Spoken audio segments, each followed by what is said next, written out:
Ooh. All right, all right, all right. Let's see here. Okay. Now for that. Good morning, everybody. Swadee Kap. Swadee Ton Chow.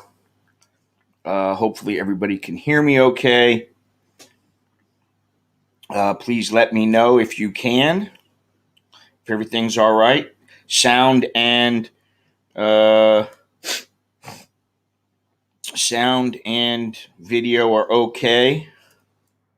Let me know. Got to make sure, but I think they should be. Give me a second here. Um, yeah, let's see. All right, comments. Here we go. We're going to get into this list of 20 flicks that are set in Asia, and there's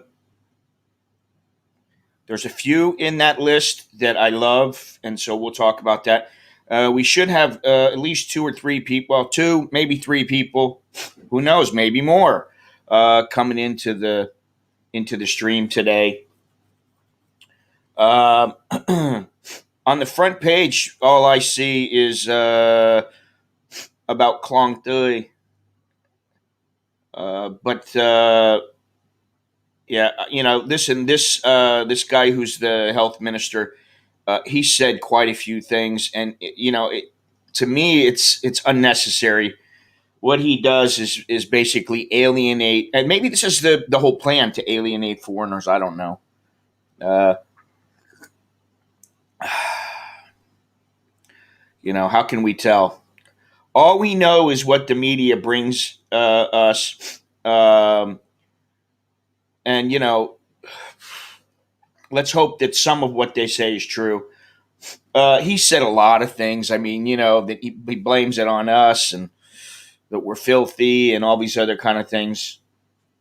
Whatever, listen, I have learned that the best way to deal with things you don't like is either resolve them or ignore them. You know, so that's where we're at with him. Resolve it or ignore him. There are calls to get him ousted.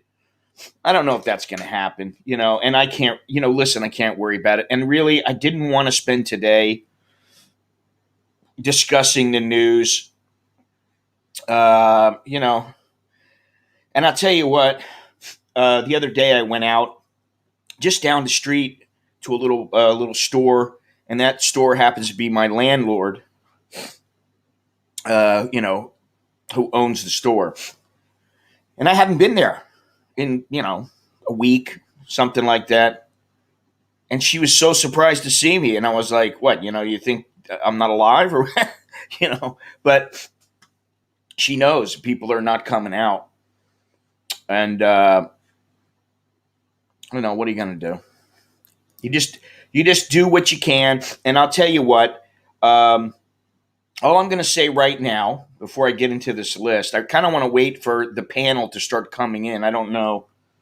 I haven't got any messages yet, but Chucky is supposed to be here. Lori should be here, and possibly the soy dog. Hopefully, he's recovered enough to come in here.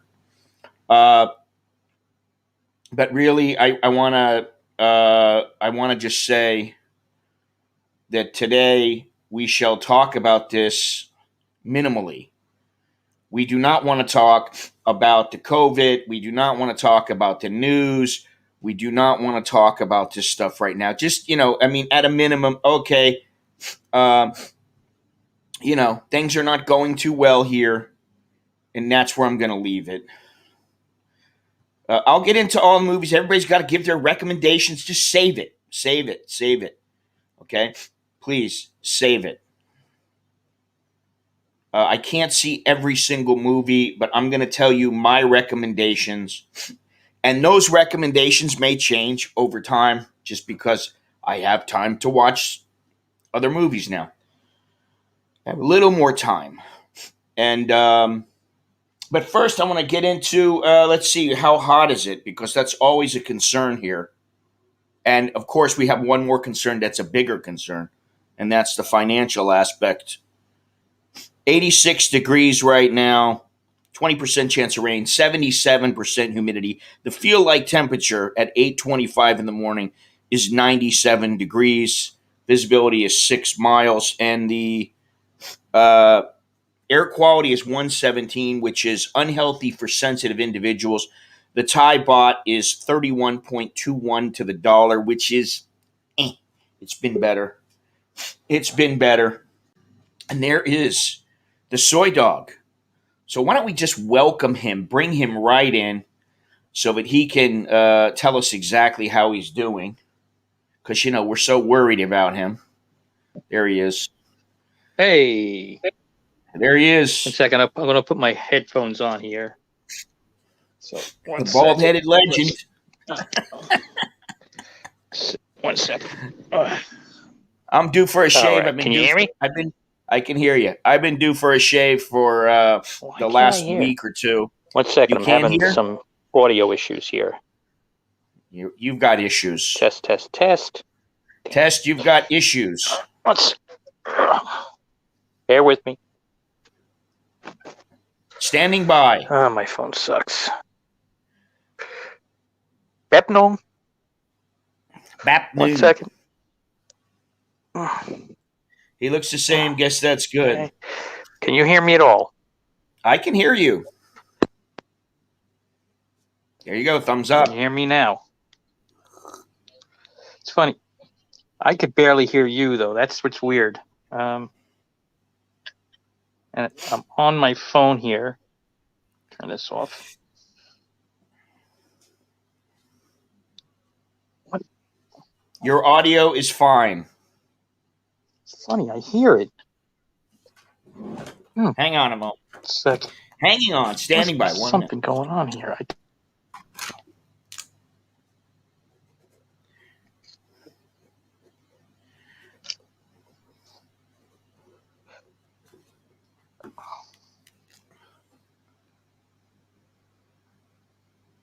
I know, but I can't hear you. That's the weird thing. And it's definitely my phone. Wait, hold. I think I got it. I think. 1 second. Damn it! Come on, stop. Jai Yin Yin. Yes. Jai Yin Yin. We got all the time in the world. Ringtone.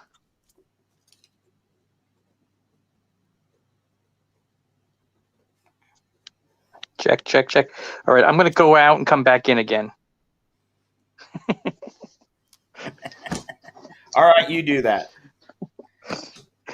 I'll be right back. All right, well, such is life.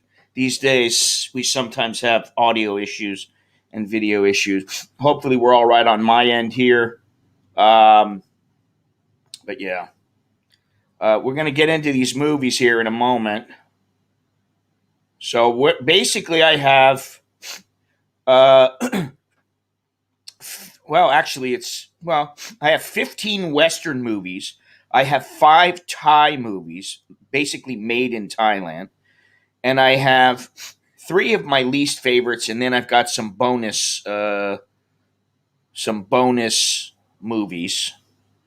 So there's plenty to choose from, and I would dare say that if you're shut down, you're whatever the reason is, you're locked down, you're quasi locked down, you're you're off work or whatever. At least some of these movies might um, strike your fancy, and they might help you pass the time. They might help you stay motivated to come to Southeast Asia or to where to Thailand, wherever you want to go. All right, let me put him back in here. He's here. Can you hear me? There you go, sir. All right, I hear you very well now. I don't know what that was all about. Yeah, I don't know. It's probably your headphones. Who knows? Whatever. Anyway, how you doing? I'm alive. I mean, I tell you, it was a tough week. To Tell say us the about it. well, I had the craziest thing was, all honesty, was I got a torn retina out of nowhere. And apparently, when you're over 50, of course, and you're nearsighted, you have a higher risk of getting a torn retina. And one day I just started seeing this huge floater in my eye, which is not unusual, but it didn't go away, and it was pretty big. So I went to I called an optician down here in Florida, and he said, "Look, you should see a retina specialist." And they gave me a name, and I went, and he said, "Yeah, you have a torn retina." And so they do a laser surgery which is, it sounds worse than it is, to be honest, but they laser in your eye, and it kind of like they burn a scar sort of around the tear, and it sticks the retina to the back of the eye again. But then I wound up getting an atrial fibrillation attack while I was there, and I had to go to the hospital. And then, I was there for an hour. And then, of course, the movers that were supposed to come to move me out of my apartment, they couldn't come and reschedule till the middle of May. So I had to hire movers to move that stuff, to the warehouse where I rented the furniture from. And it's just been, a cavalcade of headaches. But your eye is better now. Well, I mean, I still have that floater, although it's a little bit less. And the specialist up here said, "Look, you're always going to have a floater, but really, yeah," he said, "but it'll be very small. The big one that you see is blood from a hemorrhage. Basically, when you tore the retina, it made a little hemorrhage, and you wound up bleeding in the eye, in the vitriol or whatever that is, vitreous that's inside your eye." And he said that'll eventually be absorbed, and it'll go away. But you'll maybe have a little small one, but you'll be able to ignore it. Like your brain kind of like processes it where you won't even notice it. So, so we'll see. I got an appointment back in New York with a specialist, up there to follow up when I get back. So I fly home on Thursday, and then the following Wednesday, I'll go see this specialist to check it out. But it was office, and Edward Lee is correct. If you don't treat it, what happens? The tear becomes a detached retina. And then you could lose your eyesight. So right. So you have to take care of it. Ray Leonard had that. Yeah, that's right. I forgot about that. You're right. Yeah. And but at least he got beat in the face, and there was a reason for why. it. Yeah. I mean, I gotta tell you that like my father has some eye issues, and he can't really drive at night anymore. Which that's listen, when you get a little older, it's not like you're going out at night all the time. I mean, a lot of people just stay home; they're homebodies. But like I've noticed that my eyes have been getting progressively worse, and what the doctor told me, the ophthalmologist told me, is that as you get older, your eyes get progressively worse. Yeah. And that's just the way it is. And so I've noticed, like, my glasses do not do the same thing for me as they used to. So, which means I need stronger glasses. Correct. And I also need. I'm gonna need. See, I have a stigmatism, and so I can't use one pair of glasses. It doesn't work that way. It won't work. So I am farsighted. And I probably need laser surgery, but Jesus Christ, it's like, I need this, I need that. And then next thing I know, it's $20,000 and the insurance isn't going to pay for it, Yeah. So, I just I'm going to go, I've got a few things to do in the next couple of weeks, but I really don't want to do it right now. Yeah. And listen, it's funny. I'm nearsighted, And if you're nearsighted, that's one of the risks for a torn retina. I don't know why. I mean, it has to do with the shape of your eye, basically. But uh, for whatever reason, far-sighted people don't have this issue. So doesn't mean you Yeah. can't get it. I mean, if like Sugar Ray, if you're getting hit, you can definitely, you know, have an Yeah, issue. obviously you're at a greater risk. Yeah, Chucky is supposed to show up, and so is Lori. Now, yeah. I don't know, like both of them are kind of like, doing their own thing. And, oh, yeah, I'm going to go on there and, I'll get on there around this time. They may think I'm coming on at 9 o'clock. I don't know. I sent them a message saying I'm coming on at 8:15. You guys should be on around 8:30 or so. So we'll see if they show up. But if not, Soy Dog Cowboy is good enough. We're happy to have him here. That's pretty much sums up my life. I'm good enough. Listen, my mother was telling me that yesterday. Or day before yesterday, I talked to her, and I said, is everything perfect there? Everything's great. She says everything is good enough. There That's you what go. you measure, your life by. Is it good enough? You don't have to be. The thing is, think about it. You're almost never going to be the very best at anything. Well, Very, unless you're the Karate Kid, well. you're the best around. Oh God. Listen, I actually, a long time ago, when that movie came out, there was a promotional tournament Oh, really? um, for that movie. Okay, and if you watch it in the when he's fighting, that is the uh, promotional Oh, the tournament. When tournament? he's Yeah. fighting, the background that was the promotional tournament. Now, I was in that tournament. Oh, I really? was a brown belt, and I won the tournament, and I was so proud about it because I had my trophy. I won the Karate Kid. That's I think it awesome. was like 30 years ago or 29 years ago, something like that. Good morning, Janara. Good morning, everybody. Hey, Janara. Today we're going to talk about 20 movies set in Asia. I was a little bit hesitant to title this. I didn't want to put the word pandemic in there because, oh man, that's one of the things I need to get fixed. My nose, I need to get.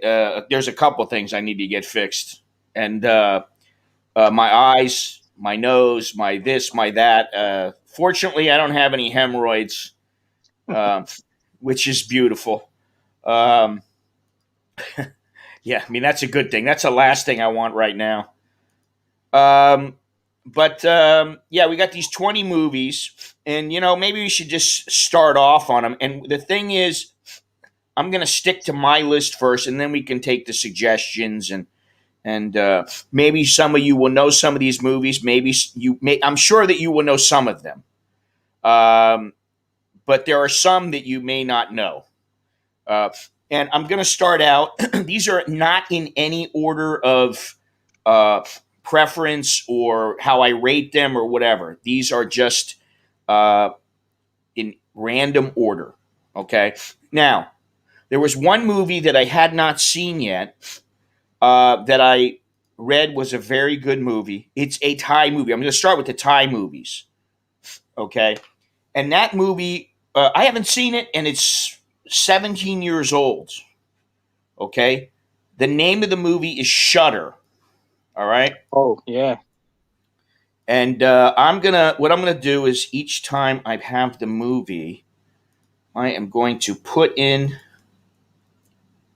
the link. See if this works. There you go. All right. That's the movie Shutter. Now, I'm going to talk about this because I did watch it last night, so it's fairly fresh. It's a young photographer and his girlfriend discover mysterious shadows in their photos after a tragic accident. They soon learn that you cannot escape your past. Uh, on IMDb, this was a 7.1. It's considered a horror, a mystery, a thriller. And, I'm always hesitant to watch uh, thrillers and horror movies because they get carried away sometimes. And then when it's a Thai movie, I mean, I like Thai movies, and you'll see there are, like I said, there's 5 of them that I really like. But this movie Shutter I'd say 7.1. Yeah, okay, it was definitely very different. And my wife said, they're not usually using at that time back 17 years ago. They didn't want to make sure that every single person in the cast was so beautiful. They just wanted to make sure they were thin, typical Thai woman, like thin. And they do have some women in this movie like that. Um, and it was a good movie. I mean, it kept me enthralled the whole way through. And let me see, how many minutes is it here? Yeah, I don't remember. Let's see if it can find it here. It doesn't say. Usually, it tells you how many minutes the movie is and everything. But where is it? No. Anyway, the cumulative worldwide gross was almost $7 million, and this is a Thai movie.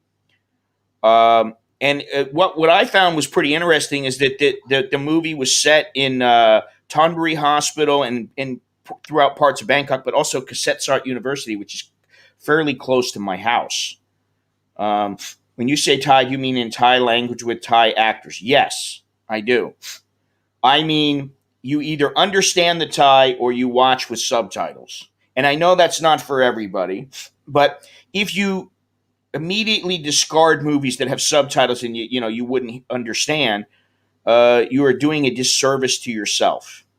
Okay, and because there are some great movies out there, foreign movies, and I watched many of them. There's some Japanese samurai movies which I forgot to put in there in this list, but what is that one? The Seven Samurai. That's a great movie, but I didn't put that in this one. So let's just get back to the Shutter.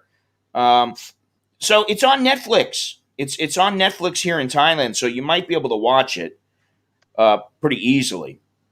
But it was a good movie. I wouldn't call it fantastic, but it was pretty good, and it had some twists and turns. Even Alex said to me, "Wow, there were a lot of twists and turns in that movie." And the filming locations were Lumluka Hospital, Thonburi Hospital, CASHAPP University, and Bangkok. And now they did make a Shutter 2. I have not watched that. I have not watched that movie. Carlos, how you doing? How's it going out there in your neck of the isolation ward? Okay, so let's go on to the next one. So this one, like I said, it's a good movie, and I would recommend watching it. Shutter. Now, if you want some action, you're gonna have to watch The Legend of Suryotai. Okay, and I'll give you that. Let me give you this this link as well. The Legend of Suryotai. Very, very good movie. And in fact, this is probably the first Thai movie I remember watching. And the reason I watched it uh, is because my wife told me, hey, you got to try watching this movie. It's really, really good. And I was like, I don't know. I can't watch the subtitles, the typical. But I really liked it a lot.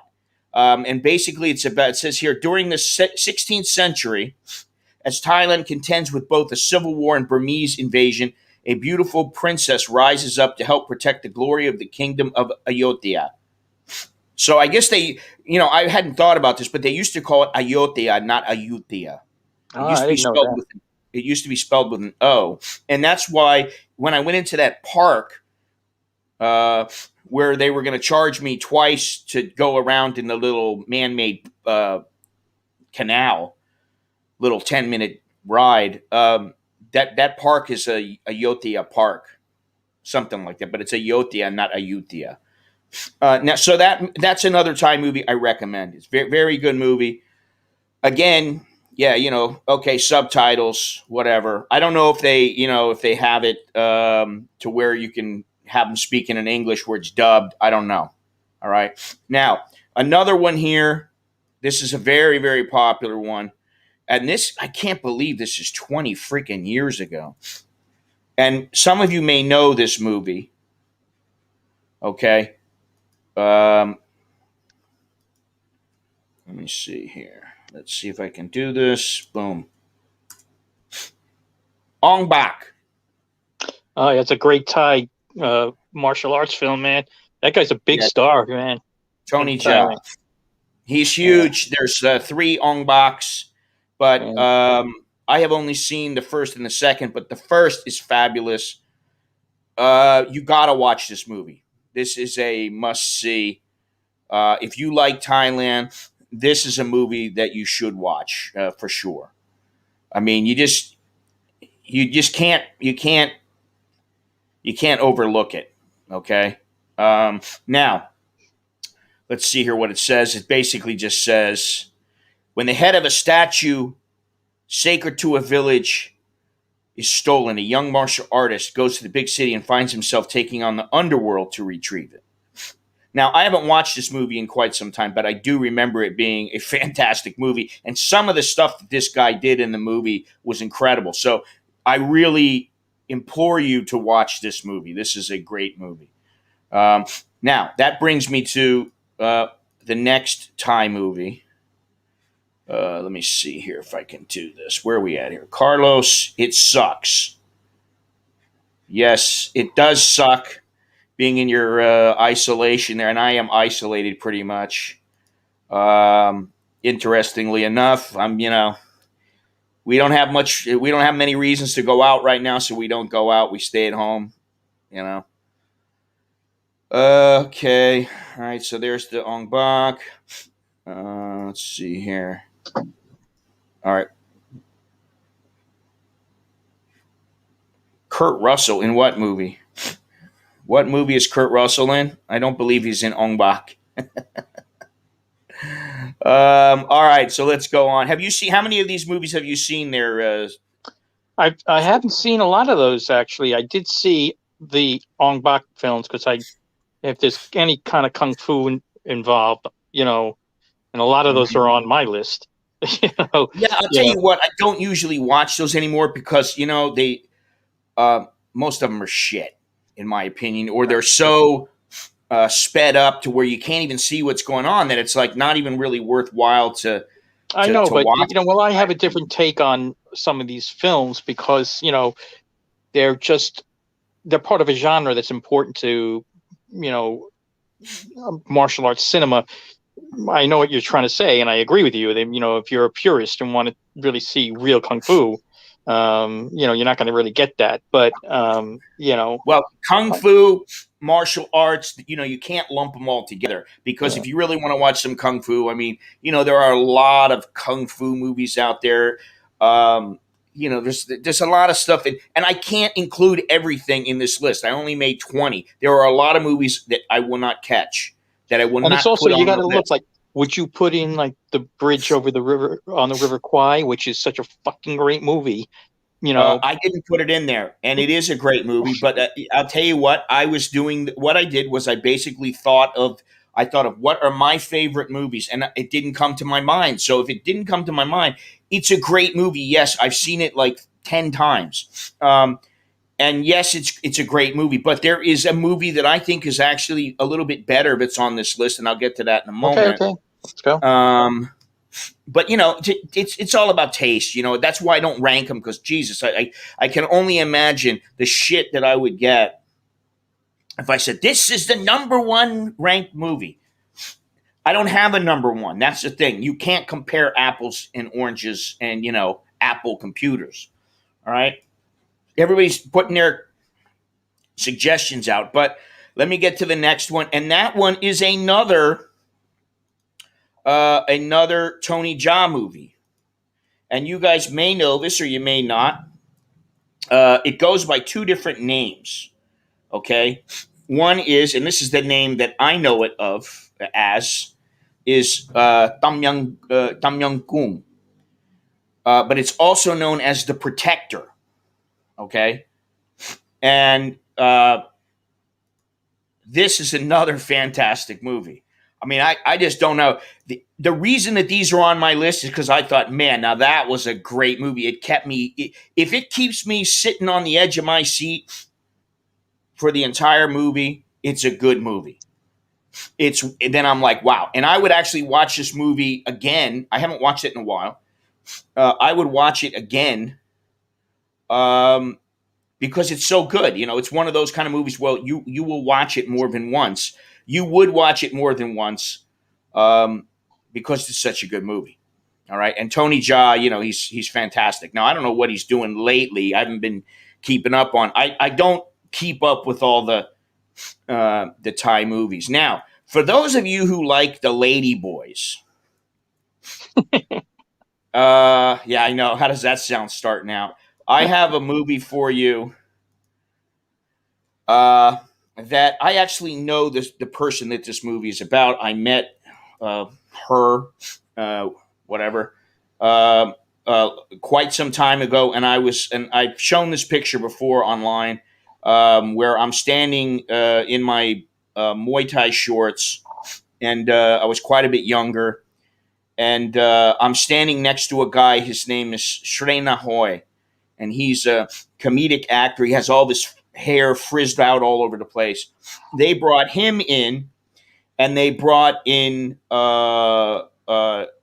this this this person, the real Nong Tum, and Nong Tum is her real name is Parinya Charanpon. Okay, now what happened was apparently he wanted to become a she, and he didn't have the money, and he got tired of being beat up, and he started fighting, and then he thought, hey, if I want to become, turn myself into Nong Tum, I have to fight and make money. And so it shows his struggles. And it was I wouldn't go, oh, it's a fantastic movie. It rates 7.1, which is the same as the last movie, Tam Nyang Kung, or The Protector. But it's definitely very interesting, and you get it. The reason I like these movies is because they give you some insight into Thai culture. They really give you some insight, and not all the movies. And I will tell you that one of the movies on my list that I really don't like. There's a couple movies, and they are just so full of shit. I can't stand to watch them. Every time I watch them, I'm like, oh, come on. Anybody who knows anything about Southeast Asia would know that this is a bunch of bullshit. Okay. So hang on a second here. Let me try something here. I'm gonna try to get in touch with somebody here. See if we can do this here. But that is the Chucky. Yes. You know that I'm online now. Oh, I didn't see a link. I sent you a link yesterday. I didn't see it. I It's in your. I can. It look right above where you said "cool." Oh, okay. I'm sorry. Hang on a second. There you go. Okay. So, I'll click on it. But I'm outside though. But that's okay. All right, Chucky. Okay, I'll click on it. Sorry. We missed you. Yes. Okay. Okay. All right. So Chucky will be in shortly, and Lori is on the phone apparently with the friend, and so I guess she'll be on when she's done. But that's the thing about these movies; they give some insight into Thai culture, which I think, if you really are into it, then that's why you watch these. So the 5 Thai movies are The Legend of Suryo Thai, Tam Yang Kung, Ong Bak, Shutter, and Beautiful Boxer. And what I'll do is when the stream is over, I will put these links down in the description. And speaking about the description, first of all, I'd like to ask that you do me a favor and please leave a thumbs up. That would be nice. Leave me a thumbs up. If you're not subscribed already, please remember to subscribe. If you want to pick up some merch and help support the channel, use the code Cheddar. That's down in the description also. And click on that link that says to purchase merch from my shop. You click on that little link. Let me see here. It should go to it. Let me make sure it does. Yes, it does. It's working now. I have to make sure that this link is working because it wasn't working a little while ago. So yeah, get 20% off. Use the code Cheddar. Thank you to all the people who have been placing orders in the last couple of days. I really appreciate it. And then every other way you can help support the channel is down in the description. And there's a little join button. You can become a sponsor of right through YouTube. All you got to do is click join for as little as $1.99. You can become a sponsor of the channel. So thank you very much to all those people who have already done so. And I'm going to give you guys a big shout out. So hang on a second. Let me make sure I get some business taken care of. Let's see here. Some business. All right, here we go. Members. See, well, of course, we have to give a big shout out to gogohopping.com. Go check him out. Snoop 896, Reinhardt, Andrew, Two Minds, Mr. Allen, Corey, Tim, Johnny, JB, Mindy, Mike, Charles, Bud, Lee, Charles, another Charles, Tony, Bobby, Patia Bobby, Henry, Richard, LH, Jim, and Steve Moore. Thank you very much, all of you. All right, enough about that. Let's get back to what we're talking about here. What does this say? None of the Ungbox had subtitles when I bought them on DVD. If I remember, The Legend of Suryotai was 2 DVDs. You could just get it off of Amazon Prime in some cases. You can get it on iTunes. You know, there's a host of places you can get it. Listen, I said this the other day. If you really want to find a video, okay, the way you do it is you go to Google, you put the name of the video in, whatever the title is, you put the title in, and then you click videos, and then you go to tools, and you click longer than 20 minutes, and you'll find that movie. Now, it may not be through Amazon, it may be through Vimeo, it may be through, there's a host of ways. It might be free, it might not be. So let's see here. I don't think Ong Bak is on Netflix, at least in Thailand. I don't know though, but I don't think it is. Anyway, let's go on. Now, those are the Thai movies. All right, listen, I'm going to start out with this one. Is basically the movie that started out the Chowderhead series. All the Chowderhead videos I did began because of this one. And let me see if I can find something here. I don't think it's on YouTube. Let's see here. I'm going to check real quick, but this was basically a documentary. And, it's not the highest quality flick. But okay, is this the one? Let me see here. All right, you can find this movie online, but it's like in different parts, and yeah, you can find it There's a channel called Thailand Documentaries, and that one has it. Okay. So the name of this movie is My Thai Bride. All right. And this is what started it for me, because I just thought, holy shit, this guy's a knucklehead. All right. I mean, really, let me give you the link here to this is to the IMDb. If I can find it. Let's see. Now, there we go.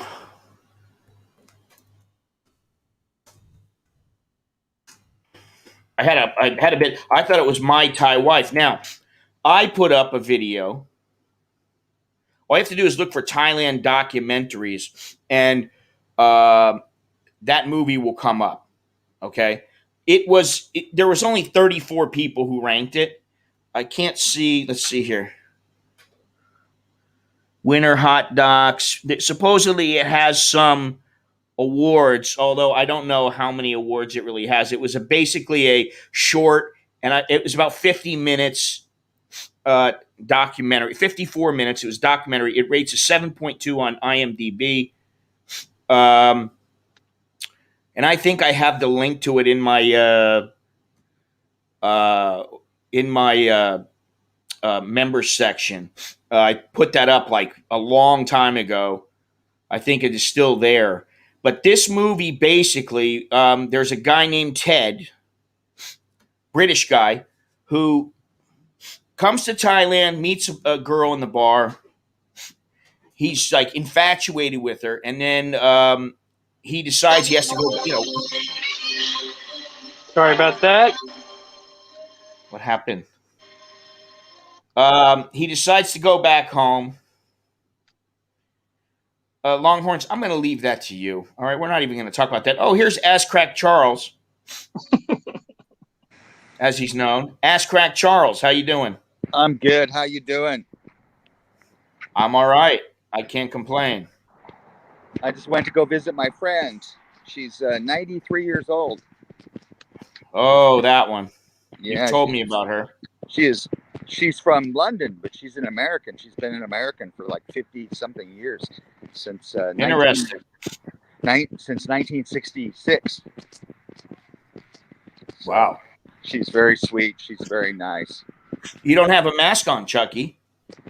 You know what? People don't wear a mask on the street unless there's other people nearby. Well, that's good. Do you have a mask with you?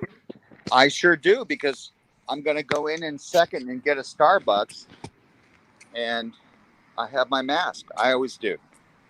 Well, that's good. Safety. All right, listen, Chucky. No, I've been vaccinated. It's just because I have to do it. Plus there's people. But even though you've been vaccinated, you have to wear masks. You have to be careful. You have to. No, you don't.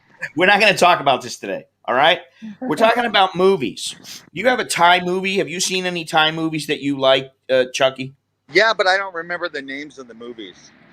I'm so sorry. You ever see Beautiful Boxer? I heard about that movie and I never saw it.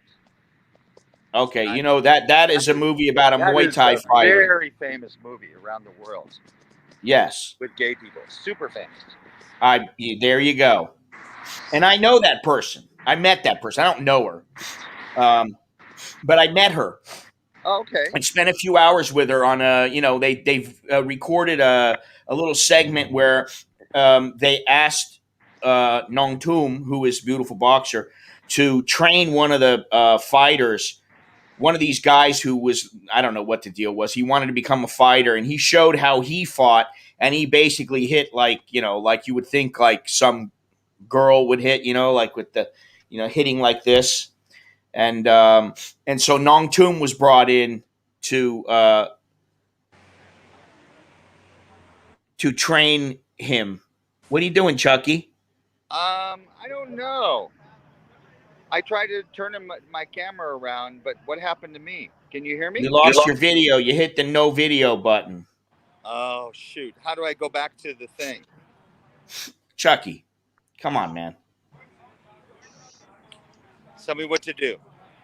Just hit the little symbol. Jesus Christ, Chucky. I'm not. Hey, listen, what do you want me to hold your hand to? The symbols are gone. Oh, no, I see the symbol. Okay, I just turned it back on. Okay. How do I switch to the other camera? Very good. How do I switch the camera direction?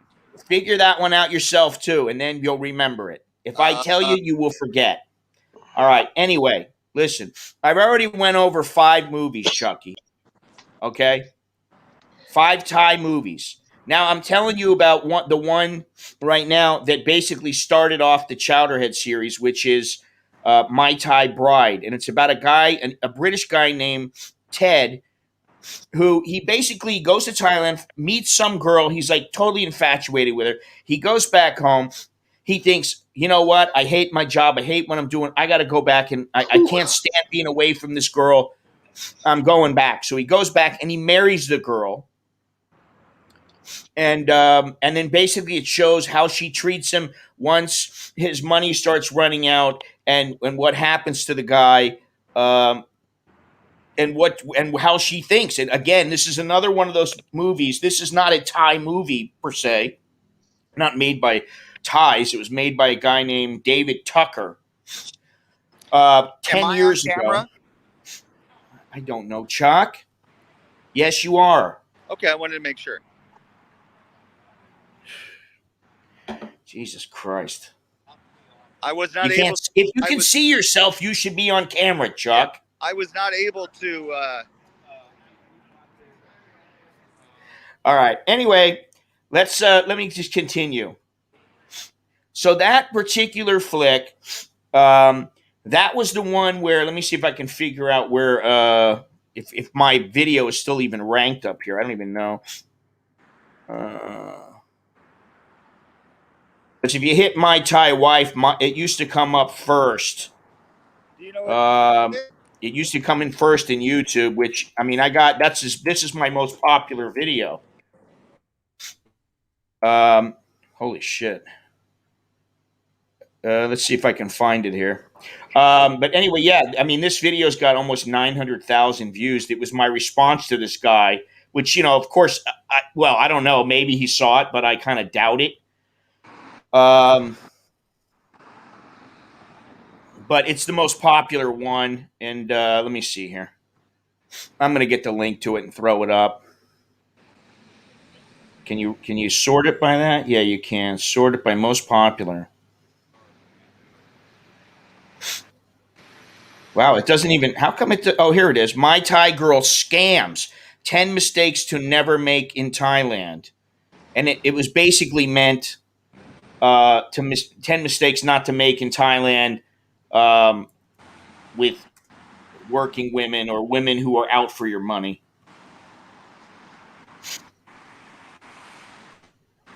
Let's see here.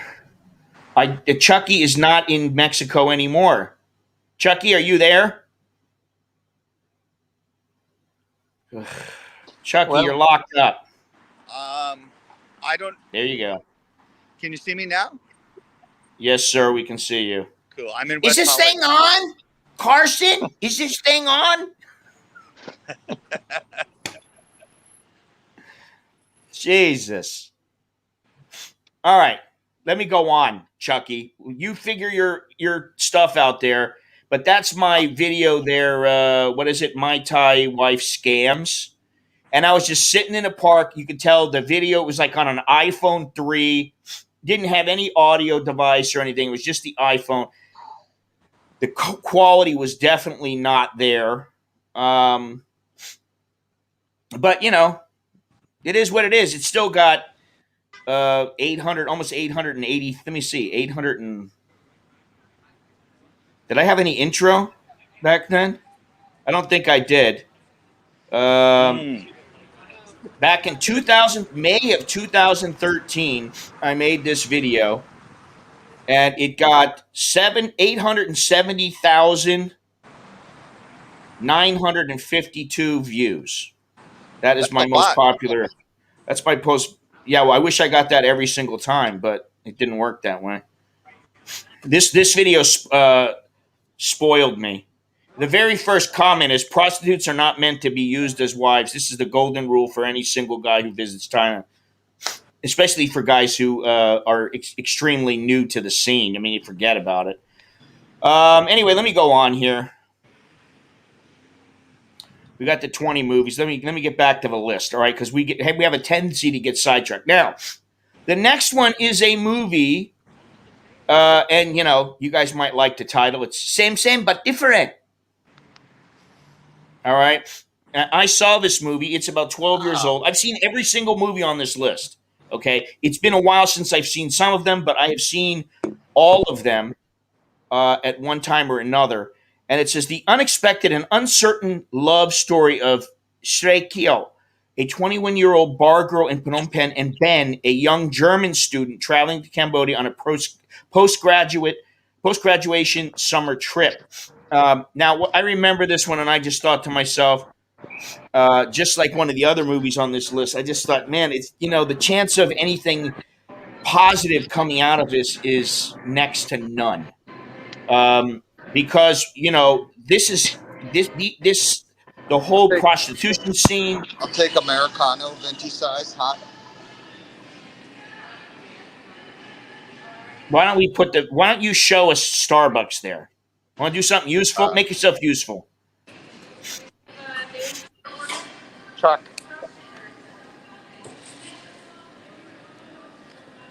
I'm almost done, Scott. No hurry, no worry.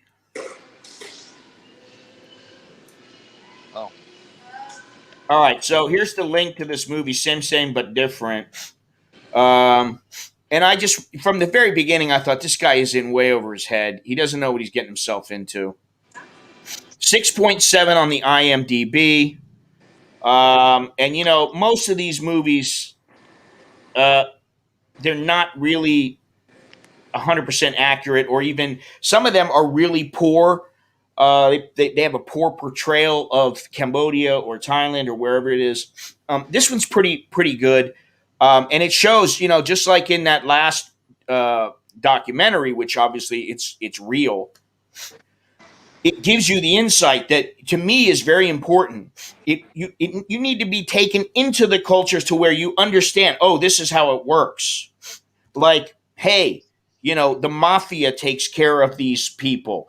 The police are involved, and you know, this is how it works.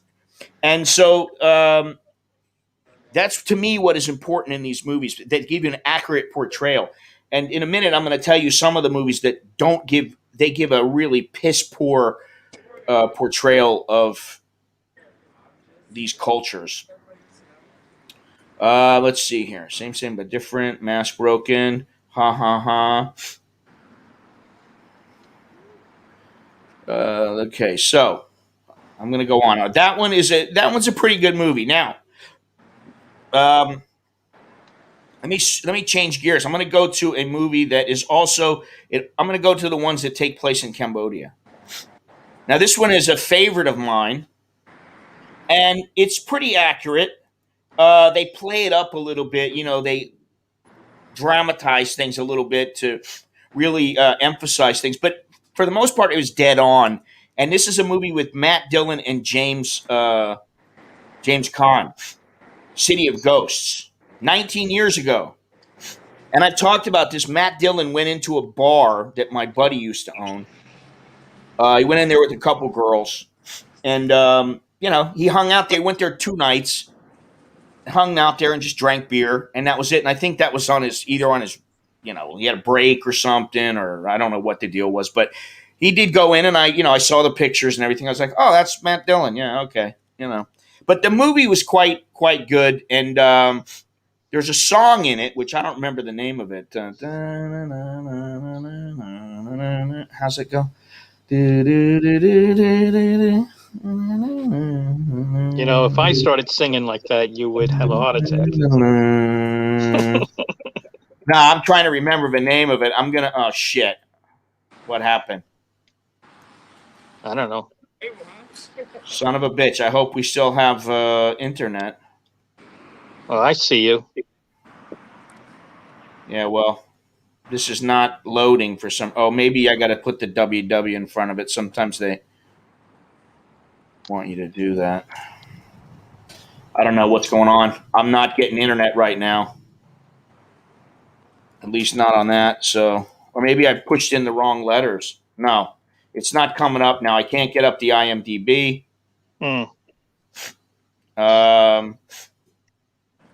Yeah, both sides now, and I can't remember the name of the group. That's what I was trying to look up. But I actually have that song on like a. I don't know if it's on my phone.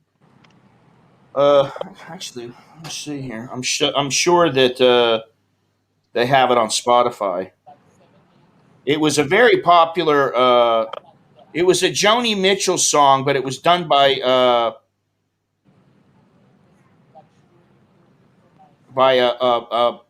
Cambodian group. Anyway, thank you, Fred. So, Chucky, tell us what you're doing. What'd you say? I said, what are you doing?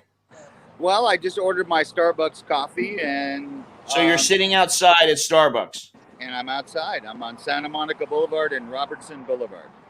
Gotcha. In case anyone wants to check it out on Google Maps, that's where I'm at. So they can come over and have a drink with you. You know what? Let's make a deal. The first 6 people that show up, they get a free Starbucks. Wow. First 6. I might have to fly on over and get one. That would be cool. It'd be fun to hang out with you here in the USA. Now might be a good time to come. Yeah, well, I got other considerations. I know. You know what I mean? It's not only me. Right. All right, so now that we're back up here, let me see if I can find this City of Ghosts here. God damn it. City of Ghosts. And this band was actually very popular in Cambodia. Let's see if I can find it. But I thought it was a really good movie. You know, there were some parts in it. Listen, what I don't really want to see is a movie that basically over dramatizes stuff for effect when they really don't need to. And they did do this a little bit in this movie. Gerard Depardieu was in this movie. The guy Stellan Skarsgård, who is a great actor, and he was in one of the other movies on this list. He was there. But let me see here. It's durian. Oh, God. Big deal. Did you know that the fruit is durian? Jesus Christ. Did you know that that's what the fruit is? Does it say the music? No. Anyway, whatever. I always like to know all the specifics, you know? Dengue fever. How could I forget that? That's the name of the group. Oh my God. Yes, dengue fever. If you were going to be a rock and roller, I think that'd be a great name for you. Dengue fever. Yeah. Listen, they had Anthrax was a band. Why not? You know. Yeah. Moving on. All right, so City of Ghosts, that was another one. Now, I was going to go with another Cambodian one, but I don't want to yet because there is a great movie, and some of you may have seen this one. And in this movie, you have Vince Vaughn and Joaquin Phoenix when they were, I mean, this is 23 years ago, okay? And the name of the movie is Return to Paradise. Okay? 1998. Let's see here. Let me put this in. I'm gonna give you the links.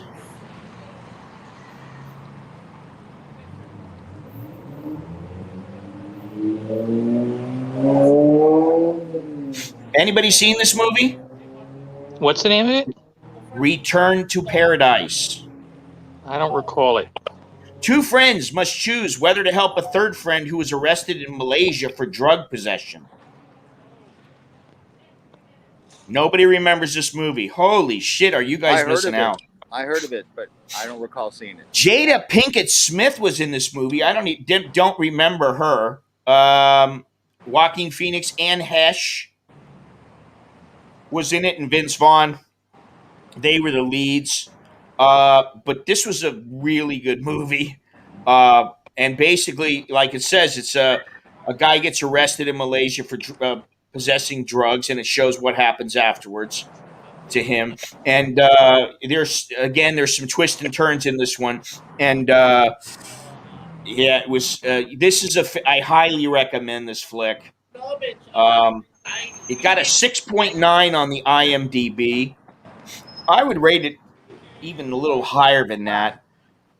But it gives you some insight into how the justice system works in like a place like Malaysia, and what happens to the people when they get caught with drugs. They do say "dada is death," and that basically means you use drugs, you're gonna die. You go to jail, you die.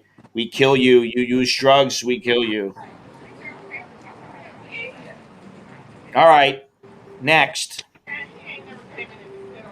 Let's see here if I can do this. Here's one that you guys may not know. I don't know, but this takes place. At least some of it takes place in Thailand, and this was a pretty hard movie to watch. I mean, if you want to watch something intense, that is an intense movie. Get past the first 10, 15 minutes. Because it's a bit dry, and it just slowly opens up, and shows you what the movie's about. But Railway Man is a true story. And basically, it's about a guy who was in World War II and he was tortured, and he finds out that the guy who tortured him is still alive. Former British Army officer who's tortured as a prisoner of war at a Japanese labor camp during World War II discovers that the man responsible for much of his treatment is still alive and sets out to confront him. This stars Colin Firth and the guy Stellan Skarsgård, who I just talked about, but also Nicole Kidman is in it. And this is back 2013. And this is really an incredible movie. A very, very good movie. And I'll tell you what, having been there a couple of times, seeing what went on there, it was intense. That's the only way I know how to put it. Very intense movie. The kind of movie where you're sitting there. It's an edge of the seat kind of movie. Now it's one of those deep burning movies. You got to sit there and watch it Mm. to get into it. But once you get into it, it draws you in, and it doesn't release you. You sit there and you're wondering, what's this guy going to do? Because he wants to kill the guy. And this is a true story. This really happened, and it tells you everything about what happens afterwards and how things transpired, which is very interesting to me. And I just watched this movie. I've been meaning to watch it for quite some time, but I watched it last night. And I watched it until about 11 at night, and I was like, oh God, I should have watched this before. But I watched it, and I was like, hey, you know what? This was a really good movie, and I was glad I stayed up. All right, now another one here. There's not many movies that I know of that have to do with Indonesia, and I tried to put a few movies that people might know or people definitely know, and I tried to put some movies that people wouldn't know because, um, you know, it gives you something different to watch. I mean, you might have already seen some of the stuff. I know Longhorns is probably he's watched quite a few of these, but the name of this movie is The Drifter. And this is a very different movie, and it's probably not for everybody. And if you watch it, the what do you call it? The production value is pretty raw. Okay, it's just like somebody went out with a handy cam kind of thing, a couple of cameras. I think the budget was only $300,000 for this. It involves a guy who was a professional surfer, Rob Machado, and basically he's sick of being involved in uh, uh, surfing. He's sick of everybody calling him. He's sick of everybody bugging him. Hey, let's go here. Let's go there. He doesn't want to do the whole party routine. He doesn't want to go and show himself, at parties when he doesn't want to be at a party. And he's just sick of everything. So he decides to take off, and he takes off for Indonesia, and he doesn't know where he's going. Okay. Now, this movie, like I said, it's not for everybody. There are parts that are just show him surfing, and there's some music in the background, and the music is actually pretty good. It's got the who was in this? What was the name of that group? The guy Jack White. He had a what the hell's the name of that group? Let's see here. Um, okay. The summary here says a surfer is trying to identify the rhythm of his soul in the surrounding world. He uses travel as a tool, which allows him to discover himself. I wouldn't even go that far. Basically, he wants to get away from everything, and he knows that Indonesia is a great place to go because he surfed there before. He's a pro surfer, so he leaves, and basically he throws his phone away. He buys an old motorcycle and he starts tootling around in Bali, and he just finds places to go surf. And it's about the people that he meets on the way. And if you really want a different kind of movie, one that might make you go, man, I really want to do something like that. That's a good movie for you. Okay, because every time I watch that, I'm like, I need to do this, do exactly what this guy's doing. No, it's not Great White.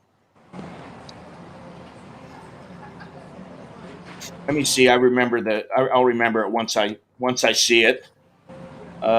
He was the singer of this group, not the White Stripes, the Raconteurs. Okay, they have some good songs in this in this movie, but there's a handful of really good songs in this movie, and so the background, the soundtrack is pretty good. The scenery is good. And if you look at what he's doing, which is basically he just wants to get out of Dodge and go somewhere and get away from everybody, which I can really relate to. He loves being, like going to new places and just being, outside of what most people consider normal life, which is, go to work every morning, have to call your wife, if you're going to go somewhere different and you got to do this and you got to do that. And, he's not into that. He's just basically, let me get on a motorcycle and go with my surfboard. And so the background music is pretty good. But yeah, the Raconteurs are in this, and I didn't know the Raconteurs who they were. I didn't even really listen to Jack White um, until I saw this movie. So let's go on to the next one. All right, now I tell you what I'm going to do right now. I'm going to give you my movies not to watch because somebody just brought up one of them. Here it is right here. And some people like this movie. I thought it was a piece of shit. Okay. And it got a good ranking on IMDb. Okay. The name of the movie is No Escape. Complete hunk of shit movie, in my opinion. Have any of you guys seen this movie? No. It's got Owen Wilson and Pierce Brosnan in it. Well, yeah. I mean, first of all, Pierce Brosnan. Well, I mean, listen, he was James Bond at one time. And he was a great he's been in James some good Bond. movies. It ranks as a 6.8 on IMDb, and it's considered an action thriller. About the only good thing I would say about this movie is it shows you just how fast things can get out of hand in a country and how you need to get the hell out of Dodge. And, just how difficult it might be. Why do I freeze up all the time? Kick off. What? I keep on freezing up, but on my phone, it's me. What about Chuck? He's frozen up. No, Chuck, he's moving for me on the video. This? Okay, there we go. I'm working now. Okay. Chuck, can you put the phone at level with your face instead of us looking up to you like you're the incredible? I have to hold it then. I don't want to hear about your personal problems. I have to hold it. Hey, how about we? That's not the first time you've held something. You want to hear? You want to hear right, some? Boom. You want to hear some movies from your guests? Well, in a minute. Sorry. I'll try to go a little faster. All right. I'm sorry. I don't mean to drag this out. No Escape is on that list. All right. The next one is Bangkok Dangerous. Another piece of shit where, he goes in. Listen, Nicolas Cage, I know it's for the movie, it's for effect and all that stuff, but Nicolas Cage goes into a pharmacy, sees a girl there, decides, oh my God, she's gorgeous, and he scams on her, and he basically, he lands her, and she falls in love. Crock of shit. I don't know. I don't care how handsome a guy is. Most of the time, I'd say 99.9% of the time, you are not going to land yourself a pharmacist that quickly. Like, hey, oh, you're so beautiful. Oh, you want to go out with me? Oh, okay, let's go. It generally doesn't happen. I mean, and Nicolas Cage. Listen, he's been looking rougher and rougher as the years go by. Maybe a young guy would be able to pull that off, but him at that age, I don't think so. Sorry. All right, so that's another crappy movie on my list. Sorry. Then the worst of them, and this is an Indonesian movie, and this is probably my least favorite movie out of all the movies that have ever been made about Asia. I'm gonna frame it in that strong of a. There it is, right there, right here. Eat, Pray, Love. That's a good You movie. got it. Oh God, are you kidding me? It's a good movie.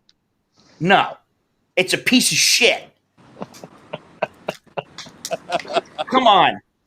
Oh my God, I got my heart broken. I'm gonna run away and go to Indonesia and find myself. And, oh fuck. You were a curmudgeon. I'm not a curmudgeon. I just think that who was the girl in that? I forget, but She bugged. She bugged me, man. yeah. Which maybe she's a great actress because she did bug me. Oh, Julia Roberts. Oh God. Uh, But it was just the whole, how she is. Oh God, I can't even get into it. A married woman realizes how unhappy her marriage really is. Well, then why'd you marry him? Don't like commitment, and that her life needs to be on a different direction after a painful divorce. If she was unhappy and she divorced him, how come it's so painful? After a painful divorce, she takes off on a round the world journey to find herself. Um, while I understand the whole find myself kind of theme, it didn't work in this movie for me. I'm sorry. And on IMDb, it got a 5.8. And I can tell you anything under a 6 is generally a piece of shit. And that's how I feel about this movie. Anybody else feel so strongly? that's all I have to say about that. You really like it. Yeah, I didn't think it was bad. Watch it again. Okay. Watch it again. All right. Those are the three. Okay, listen, let me see how many I got here. Those are the least favorite movies that I like. I've only got, let's see, 1, 2, 3, 4, 5. I got 6 left. So why don't we let the people tell their favorite movies and why? Well, the viewers can spew out their stuff. No, Midnight Express. You can say Midnight Turkey. Express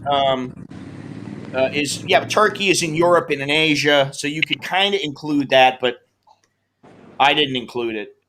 It's a great Which movie, list- but I was like Turkey. I'm like, that's Yeah. does that really fall into it? I don't know. Well, it is considered part of Asia, and it's also considered part of Europe. Which list is The Impossible 2012 with Ewan McGregor set in Thailand on? LOL. Well, it is. I'll tell you what. I mean, the beach isn't on your list. Hang on. The Impossible is on my list, and I'll tell you something. The Impossible, that resort where they were staying, the Orchid Beach Resort, was about 5 miles from where I stayed when I went to Khao to Kuapa. So it's just down the road. And so, I had forgotten about that until I looked at this movie and I went, hey, wait, where was this, And then I was like, son of a bitch, 5 miles away. So, there's a good chance if I had been there during the tsunami, that might have caught me.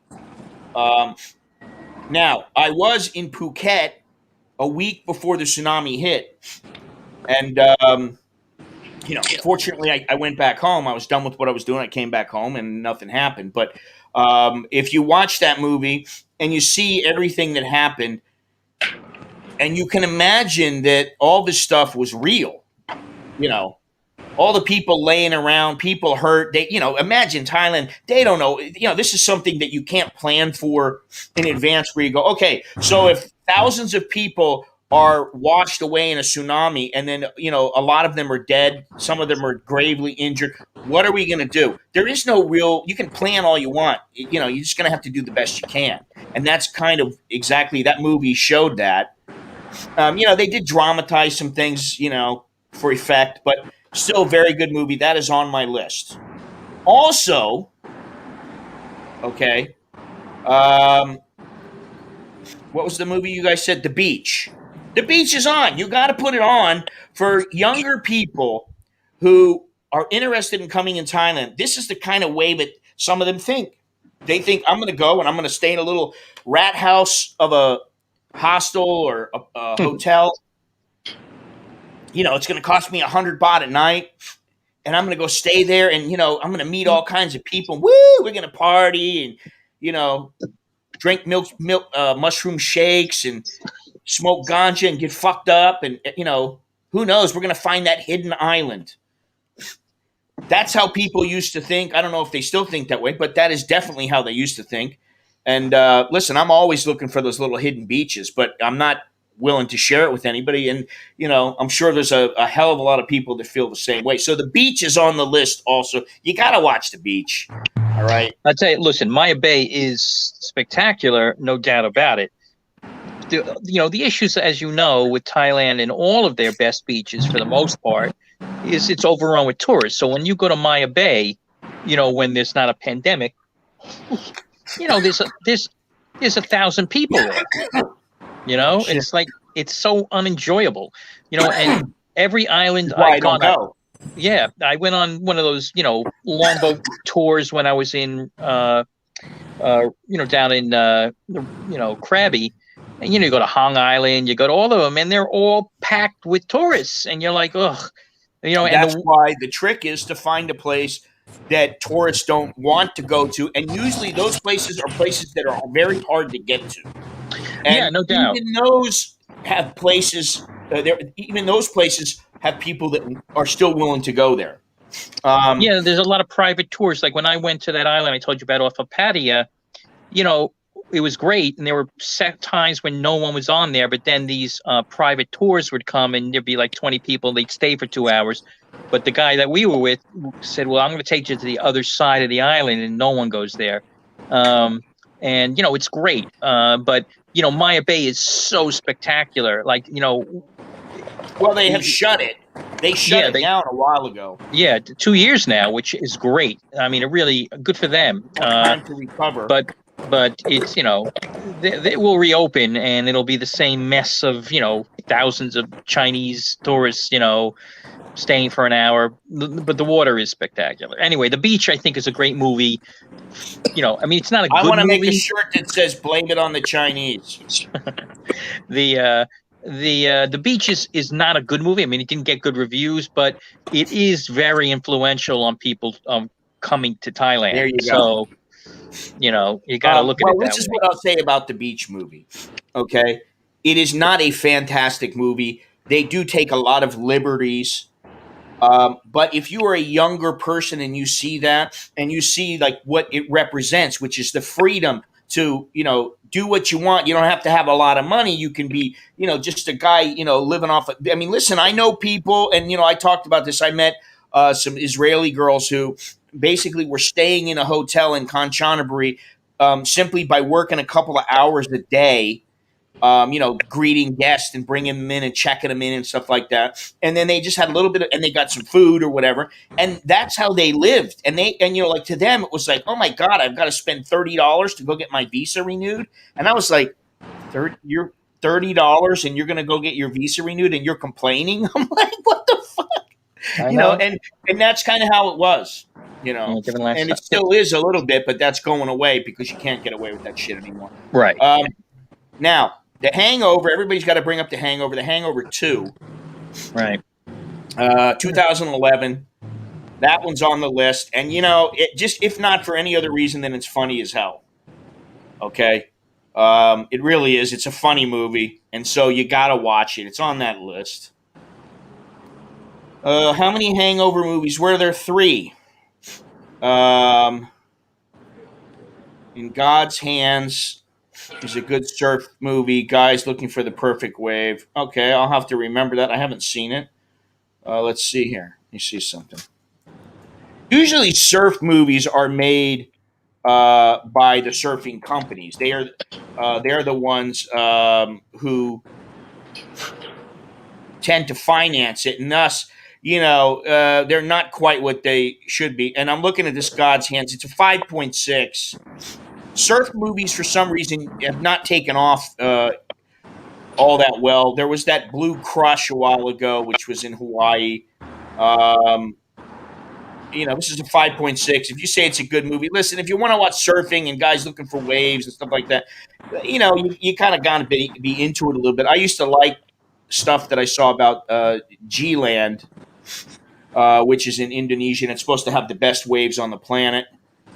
And I wanted to go there just to go, but never made it. We're not talking about Bruce Lee, Big Boss, and all that kind of stuff. Yeah, Chuckzilla, the camera view. Chuckzilla, there he is. All right. So, anybody got some other movies? In the meantime, I'm going to go. Go ahead. All right. Look, so I got a whole bunch, obviously, because you asked me to do it. Yes. But they're very different than the movies that you have put on your list, because a lot of these are art house movies. Try me, buddy.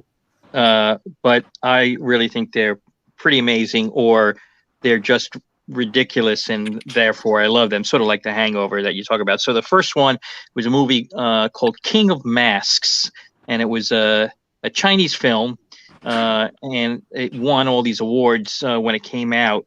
And what's interesting is a little thing. It really was kind of subversive, because there's an underlying message about taking on the Chinese government, and they made them change some stuff. But it really, the movie itself is, it's like a historical movie where it takes place like in the 1930s, and you might have seen this. The Chinese, some have this art of face changing. It's like these masks, and it looks like they just magically change. It's incredible. And this guy wants to pass this skill off to an heir, and he doesn't have any kids. And this Chinese opera house invited him to be part of it, but he just wants to roam around China doing his performance. And so he buys a kid. They're trying to just get rid of their kids, because everyone's so poor, to be an heir and teach him how to do this skill. And there's all these great twists, and it's a beautiful movie, and it's one of my favorites. What's the name of this? The Mask? It's called The King of Masks. The King of Masks. The King of Masks. Yes, The King of Masks. It'll come right up on your, on your search there if you stick it in there. All right. So next, because we'll try and move quicker. Here's one. This one, it was a sweet film. I'm saying it's a sweet film, and it's called Hula Girls, and it's based on a true story. So Hula Girls takes place in Japan. And there's a town, it's a mining town that's about to go out under because, they're shutting down the mines. And they Sounds like a movie I might want.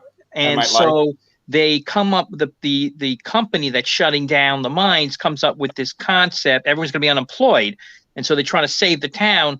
And the town is built on these natural hot springs. So they come up with this idea to make a Hawaii in Japan, literally.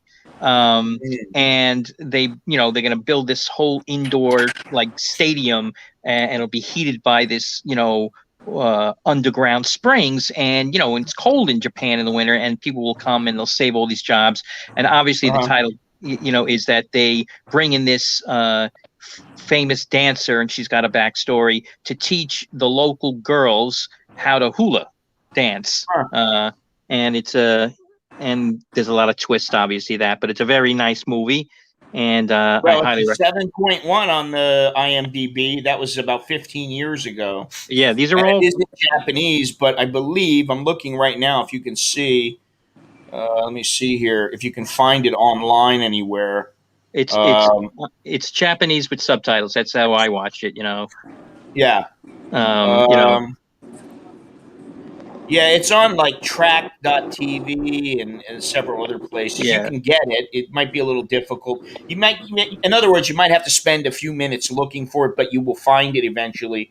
Absolutely. Give yourself 10, 15 minutes, you'll find it. And it looks pretty good. I'd like to watch it, actually. Yeah. Your wife will love it. To put it this way, and your kids might like it too, actually. Again, this is it's sappy, but it's fun, and it's true story, which is amazing. Wow. The next film is a classic that is considered one of the greatest films from Japan, and it's called Tampopo. Yeah, I've heard of that. Yeah, so Tampopo is a weird take on the spaghetti westerns from Clint Eastwood, but they replace the guy. He's a truck driver that winds up showing up in this town, and he's determined to train this chef how to make good ramen. Oh, yeah. I Yeah, remember that one. I do remember that one. it's a great movie. It's probably got a 10 on IMDb or whatever you're looking at. Uh-huh. It's a great classic film. It's funny, just interesting, and it makes you starving. Oh, it's got this guy, Ken Watanabe. Yeah, He's a very famous Japanese actor. exactly. And I'm telling you, what's the rating? 7.9. Yeah, surprised it's not Yeah, higher. that looks really good. That looks Yeah. really good. And You'll I be so remember, I might have seen that, but it's been a long time. But I remember the name, and I think I did see it, but it's been quite some time. I mean, the movie was made in 1985. yeah, old. It's Yeah. it's really great, and it makes you very hungry. Moving Okay. on. Okay, I'm gonna put two movies sort of in one because as you know, I love kung fu movies, and I could put just say every kung fu movie ever made, Well, and just yeah, I say mean, watch that's that. why I didn't put any really in. Yeah, but two of them that I just can watch 100 times over and over again are The House of Flying Guillotine, of the Yes. Flying Guillotine, which is a classic, and then Seven Chambers of Shaolin. Yeah. And it's I mean I think I'm sorry, the 19 Chambers of Shaolin. Anyway, these are the classic kung fu movies. You don't really need to. It's the 36th Chamber of Shaolin. I should get my shit together Mhm. here. Two of those, they're both the similar films, and they're both amazing if you like classic kung fu films. Now we're going to get into some Hollywood stuff. And The Last Emperor. I love this movie. Yeah, that was a good one, and that is a movie that's on the like the you might want to think about list. Yeah, Um, it's a beautiful as movie. is The Killing Fields. Well, Those I are have that movies on my that list too. you That's the know. next movie, is The Killing Fields, which is a must see if you haven't seen it, and very Right, hard to right. watch. So those two. Moving on. This one, it probably wasn't filmed on location, but it takes place in Asia, and it's Tropic Thunder. I will Eh, never, I will never not laugh at that movie. So that's a great one. Moving on. Another kung fu series of Ip Man, which I love the Ip Man series. yeah, Ip Man. Okay. And I just love that thing. Okay, moving on after that, there's another food movie, which is really a beautiful film about father and daughters, and it's called Eat, Drink, Man, Woman. Eat, Never heard of Drink. that one. Yeah, it's a very famous film. It probably has, based on the ratings you're giving, it's probably the same 7.9 rating. What is it now? Eat. Eat, Drink, Man, Woman. Sounds better than Eat, Love, Pray. Yeah. Well, what's the rating it gives? I don't know. Give me a second. Oh, Eat, Drink, Man, Woman. Hey, you eat, drink, man, woman. Exactly. Where you go? Simple Jack is my hero. Yeah, it is. I'm telling you. Okay, so this is a 27-year-old movie, 7.8. Yep. It's actually pretty good. It's an Ang Lee movie, so it'd be different. I like watching stuff that's a little outside the box. I don't like to watch the cookie cutter type stuff. Very seldom do I like them. I mean, listen, the Hollywood movies, you're going to get some of that, and you can't get away from it because they want that formula for success. They don't want to take any chances. They want to make sure that if they make a movie, they're going to get their money back and make $100 million or whatever. Right. So Master Chef is semi-retired, lives at home with his 3 unmarried daughters, and it's basically Right. how he tries to get them married off. And it's a great movie. And obviously, as you mentioned, Ang Lee, his directing is great. All right. I grew up watching Godzilla films on the 4:30 movie, and I love them all of them. I just love them. But of the recent ones, the one that you really should watch only did well in Japan, but it won all these awards, like in Japan, like their equivalent of their Academy Award, and it's called Shin Godzilla. Shin Godzilla, and it's a great one. So if you like Godzilla movies, that's the one to watch. Shin Godzilla. Let's see here. Shin Godzilla. Hope you guys are taking notes because this way, if you're stuck somewhere, you got something you can watch, and it might be something different. Shin Godzilla. Shin Godzilla. And it's with let's see here, with Hiroki Hasegawa, It's all in Japanese. Takenuchi, Satomi Ishihara. 6.8. It's a 5-year-old movie, so you know that the effects are probably pretty good. They are. And again, if you gotta like Godzilla movies, to really like it. I want to sort of rattle off these to get through them quickly for you. The next one is a Korean zombie film, which I love, called Train to Busan. Yes, I've seen that one, but I don't know. Listen, 20 is 20. I mean, if I was to say the top 100 list, well, then there's 100. But you know what? Somebody would always come up with a couple, and they go, "You forgot this one." So I just made it 20, and I just thought, off the top of my head, what can I rattle off? Right. Which I'm saying I'm not judging. But that's a good movie. I'm saying, listen, it's not that you're naming some of these movies in like The Last Emperor, Killing Fields. I have that. I talked about The Seven Samurai, but they didn't make the top 20. It's just because they didn't come up right away. And it's not one of these things where I sat down and really, believe me, it's the greatest movie ever. But Train to Busan's a good movie. It's a good movie. Yeah, they have a sequel coming up soon. Anyway, moving on. This one did very well in America. I believe it won the Academy Award for Best Foreign Film. Monsoon Wedding takes place in India. Monsoon Wedding. Yeah, and it is a very hard film to watch. But and I'll put that next to since I'll just mention both at the same time to keep it moving. But Slumdog Millionaire. Yeah. I mean, see, this is the thing. Again. I thought to myself, God, should I include documentaries? Should I include, quasi documentaries? What should I? And then I just went, fuck it. I'm just going to think of 20 that I remember. And that's why I did that. I didn't think of Slumdog Millionaire. It's a great movie. Great movie. And Monsoon Wedding is a 20-year-old movie, but it's 7.3. A stressed father, a bride to be with a secret, a smitten event planner, and relatives from around the world create much ado about the preparations for an arranged marriage in India. Can you imagine that? An arranged marriage in India where you are pressured. You must marry this person. Our family deems it, necessary that this is the man for you or this is the woman for you. Oh, apparently, my God. their marriage success rates are comparable to, ours. So it's weird. Okay, we're rounding this down now. No, I didn't finish my 20 long ones. I didn't. So the last three quickly are Gandhi, which is an epic film. Right. Obviously, Academy Award Best Picture. Now, here's one that I think you will like, called Zataochi. And it's about a blind masseuse swordsman.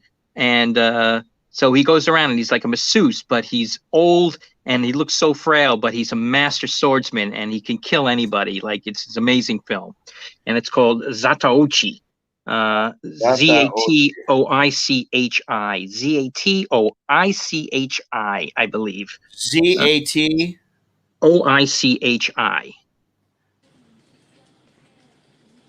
Did it come up?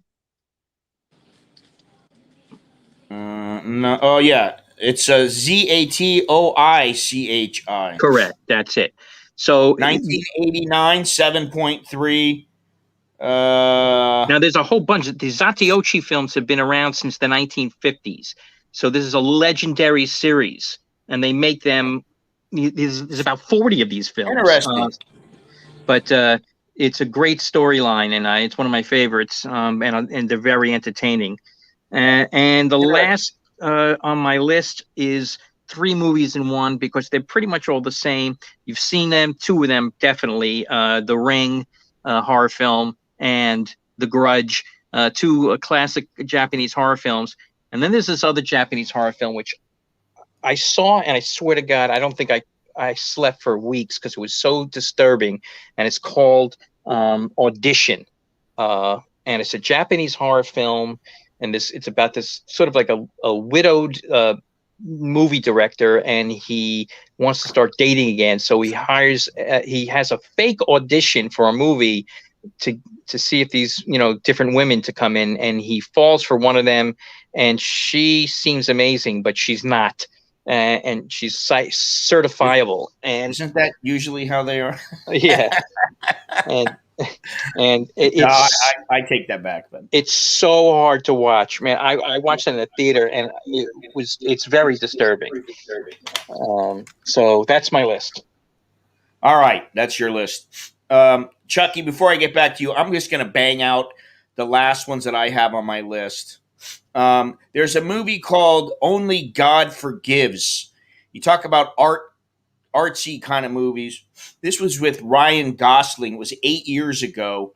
Only God Forgives. It was in Bangkok. He comes to Bangkok, and it's a family kind of. Little The Savage. family's involved. Huh? I was just saying a little Savage. She's on your screen. Oh, yeah. Only God Forgives with Ryan Gosling. Let me see what it ranks here. Some people like it. Some people didn't. It was only a 5.7. And, part of me didn't like it because I was like, holy shit, the cinematography is fantastic. Okay.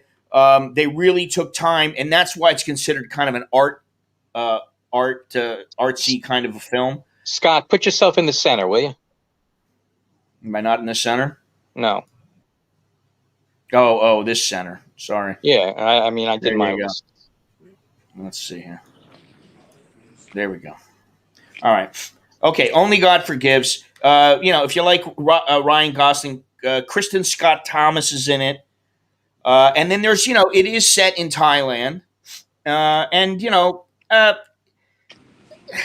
don't know how to say it. You might like it, you might not. That's the only thing I can say. I'm not going to take too much time. The Darling Limited. That's an Owen That's a Wilson movie. great movie. Great Yeah, movie. that's a pretty off the wall kind of movie. I haven't thought of that movie in a long time. Yeah, a lot of people, I never knew about it up till about a year ago when I watched it, and it's got Owen Wilson in it.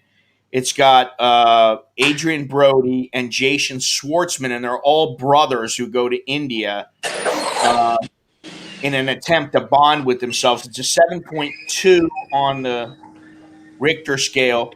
Now, here's a great movie. Okay, and the first guy this morning, Chucky, is that you? Yes. What do? You just go back into your apartment? No, I'm in the bathroom at the grocery store. God. So now we got to hear you take a dump? No, I'm peeing. Do they have a bum gun there? Do they have a bidet? No, they don't have that. Did you try a bidet in Mexico? Did you ask for a room with a bidet? My room didn't have that. I didn't have that. All right. I'm waiting for training from you. Yeah, you're not getting any training from me, buddy. All right, listen, let me get to this movie because I'm almost done with my list here, and then I'm not going to give the links or whatever. But the name of this movie is Holly. Okay, man, what a great movie! If you watched Sex in the City ever, if you admit to it, the guy who was the furniture salesman and who was Carrie Bradshaw's boyfriend, his name is Ron Livingston. He was in this movie. And man, I mean, what a great movie. And let me tell you, I've been to a lot of the places in the town and around where this guy went. And, that's how it was. If you watch this movie, it can be a little bit hard for some people. I would say for some people, it would be hard to watch. In Cambodia, Holly, a 12-year-old Vietnamese girl, encounters Patrick, an American stolen artifacts dealer. The story follows their strong connection and her unrelenting efforts to escape her fate. And her fate is to be a prostitute. Okay, and Chris Penn was in this movie. Who my buddy who has passed away, and now Chris Penn has passed away. But my buddy actually fought him in kickboxing when Chris Penn was doing some kickboxing a long time ago. In this movie, he's extremely large. Uh, so I would say it's a few years before this that they fought, but good movie. And it really gives you some insight into the ruthless and just cold-hearted nature of some human beings. I mean, man, they just. It's all about, hey, survival of the fittest. I can take advantage of you, and there's nothing you can do about it. So, um, endure it, and that's what this is about. But a lot of the places that they showed there, oh, we lost Soy Dog Cowboy. A lot of the places that they showed are places that I've been to, been through, seen many times. And Yeah, it was a Captain Savaho, but he wasn't the Captain Savaho in the sense that he wanted to take the girl away and marry her and be with her and love her, and that it was more of a, I would say, brotherly kind of love thing. Um, and So it was a different movie, but man, some of the places like he was in the Foreign Correspondent Club in one of the scenes. He was in one of those. I don't even remember the name of the place, but I stayed there once, and it's right on the corner on Riverside on the Sitawath Kwai there, and yeah, just I mean, heavy movie. Heavy movie. If you're, if you can detach from it, that's great. But I remember me just sitting there on the corner and some kid walking up to me going, uh, buy this, buy that. And I also remember some of the older kids, sort of cowboy, you're not connected. Um, Basically, asking if you want a kid, which is and they I don't know how much they've cracked down on that now. I'm sure they have cracked down on it a bit because some of the places where he went was K11, which is it used to be a place for guys to hang out. Then it became this house of one house after another of whores, and then it became known as a place where people would come out and they'd say, do you want some little kid like they showed in the movie? There's also Toolcock, Sway Pack. There's all these places that they were showing in this movie. That if you have been through Cambodia and you've taken a ride out a little ways from Phnom Penh, you would see. So very interesting. Sword of Cowboys having some problems connecting. Broke Down Palace, yes, that's a good movie. That's on the list of the ones that didn't make the initial cut. Hey, Scott, you're What?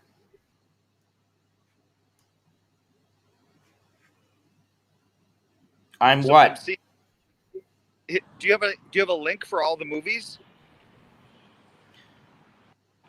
I've been putting the link up, Chuck, in every Oh, for for every movie. I've been putting the link up, and I will put the links up on my website cool. after this stream is done. Good. I will put all the links up,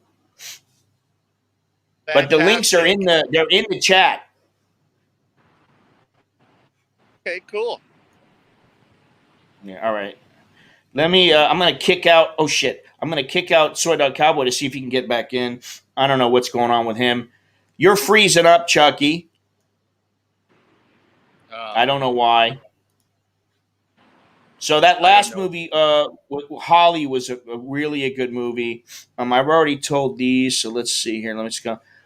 One of my favorites, and this could just be me. All right, I mean I admit it, but one of my favorites is a movie called Saint Jack.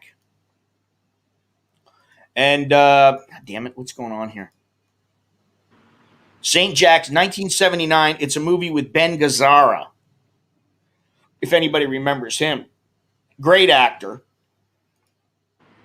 Um, but this is about a guy who is in what would later become Singapore.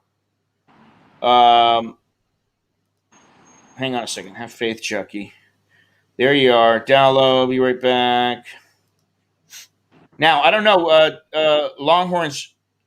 Oh, okay. You saw that movie? Didn't I send that movie to you or something?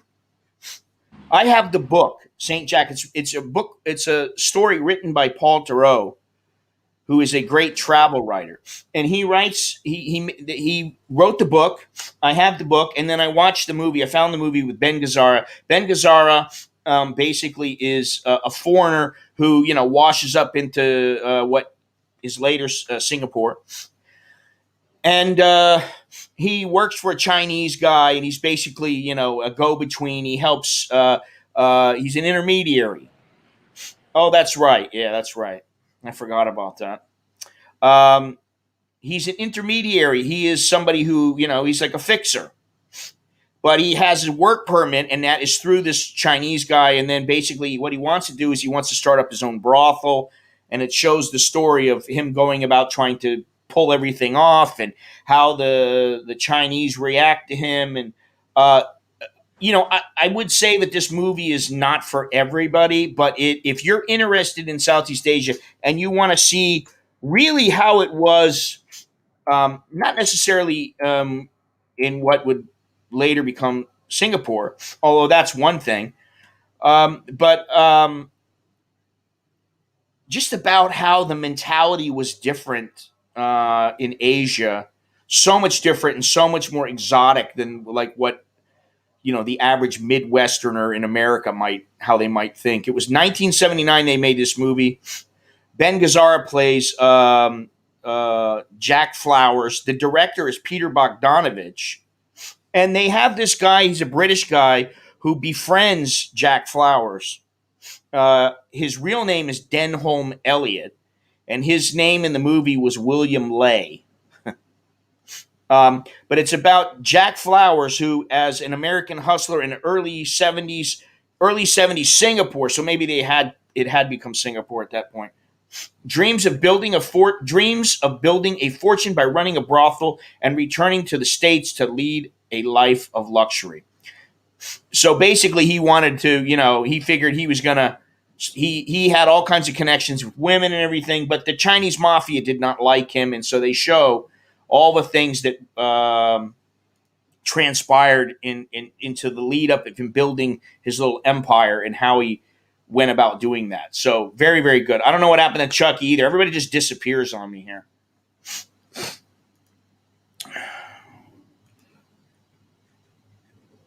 So let me see here what else I got left. That is probably one of my favorite movies. And I would say it isn't necessarily the best movie, but for me, it's one of my favorites. It just is. I don't know why, but I just really like that movie. So the next two, you can't forget Lost in Translation, a young Scarlett Johansson in that movie with Bill Murray. I don't know, I haven't watched it in quite some time, but every time I watch it, I see different things. It's a 7.7. A faded movie star and a neglected young woman form an unlikely bond after crossing paths in Tokyo. And actually, Sofia Coppola, who is Francis Ford Coppola's, I think, his daughter, was the director and writer. And not only was Bill Murray and Scarlett Johansson in this movie, but Giovanni Ribisi was in this movie. So it's I really like that movie. That's one of my favorite movies as well. And it's in Japan. It's set in Japan, and it's pretty funny to watch it because you see what goes on and what this actor is doing. He's doing commercials and stuff like that. Well, I don't know why I'm blurry. I shouldn't be blurry. Am I blurry on everybody else's screen? And last but not least, we can't forget the one movie that brings us back to reality today, even though this was 10 years ago, and this is a Steven Spielberg movie, and that is Contagion. I was amazed.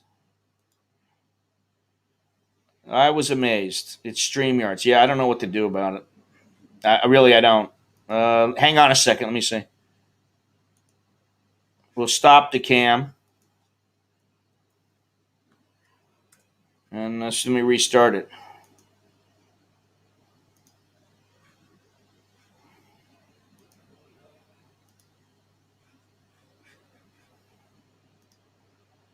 Let's see here. It's on the high def.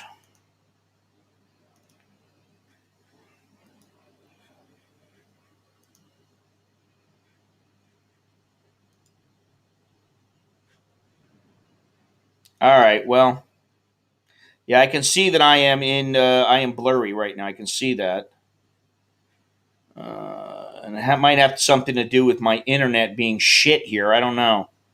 We've had some problems with the internet recently. Some real issues.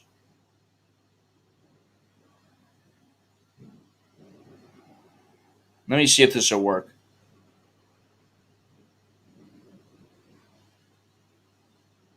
I'm frozen too. Son of a whore.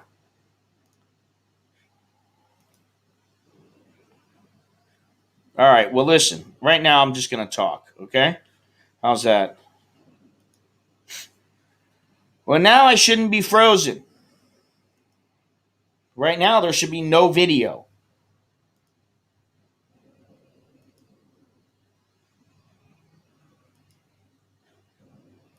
Unfrozen. Okay. You didn't have COVID too much. All right. Hopefully that this will be a little bit better quality. This StreamYard really bugs me, but it's probably that. Yeah, it's blurry for me even. And I don't know what the fuck's going on. What is the deal with this thing? Yeah, is it frozen again? Hey, Chucky and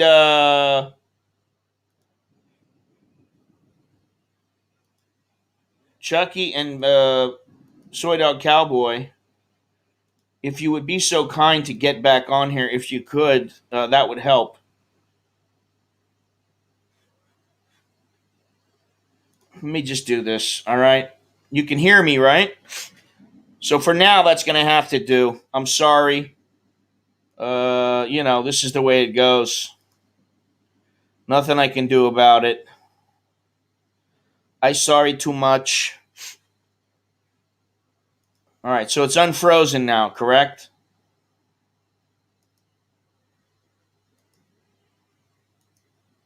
I don't know what's going on. Okay. All right. Well, those are your. Listen, I'm going to go over these real quick too. I might as well. There's a few more, but I added in here for good measure. The first is the Bangkok Hilton. It's a TV miniseries with Denholm Elliott, the guy I just mentioned in the movie with Ben Gazzara, Saint Jack, and Nicole Kidman. It's a miniseries. It's a TV miniseries. Another one is 7 Years in Tibet. That one's set in Tibet. Another one is Black Rain. That's in Japan. Then the other one is A Prayer Before Dawn, which that was okay in my opinion. It wasn't fantastic, but it was pretty good. That's in Thailand. The Con Hardest. Listen, if you got Netflix and you want to watch a Thai movie and you want to see Bai Fern, she's in it. And then we have the other ones: The Killing Fields, The Last Emperor, and Seven Samurai. And so those. Let's see here. Yes, for audio. Frozen. That was a kids' movie. Is Frozen in Southeast Asia?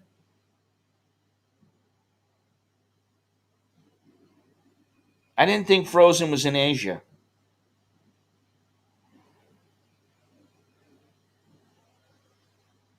But, then again, I don't watch these. I think that's a cartoon also, isn't it?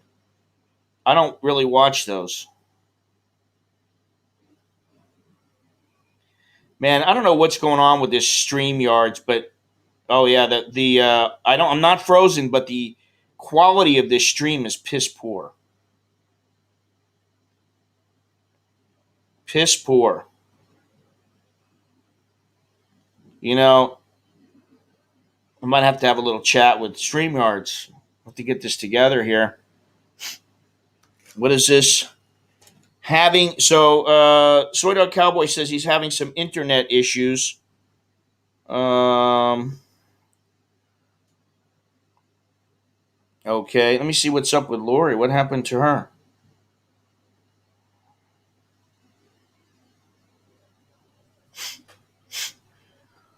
She's missed the list. And Chucky, let me see here. What happened? You?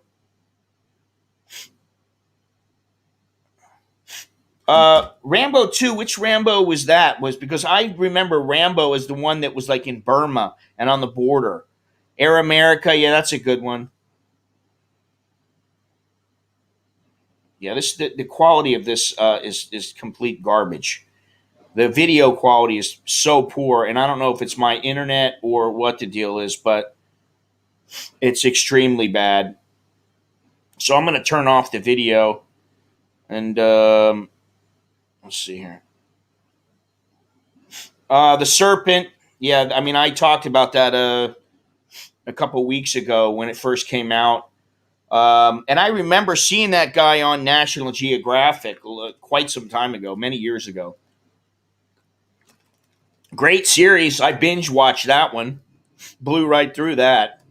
Um, you know, I don't even know what to say about the guy. I mean, he pretty ruthless dude.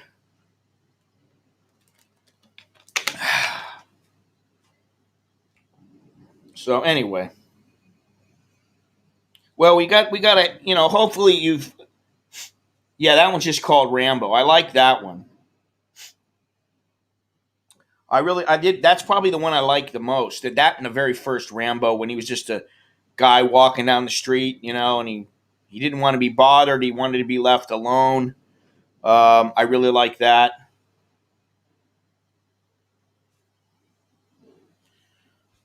But I don't know what happened to Chuck.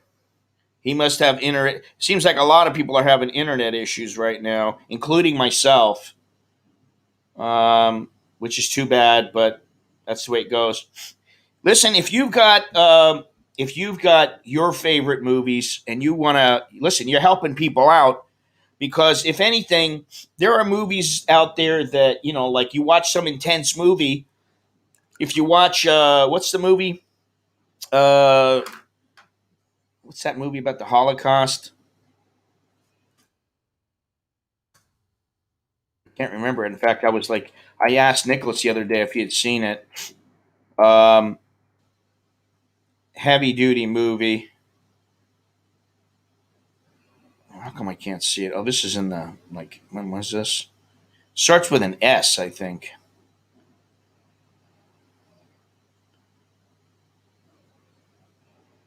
It's like one of the most famous movies about the Holocaust ever, and I can't find it, and I don't remember it.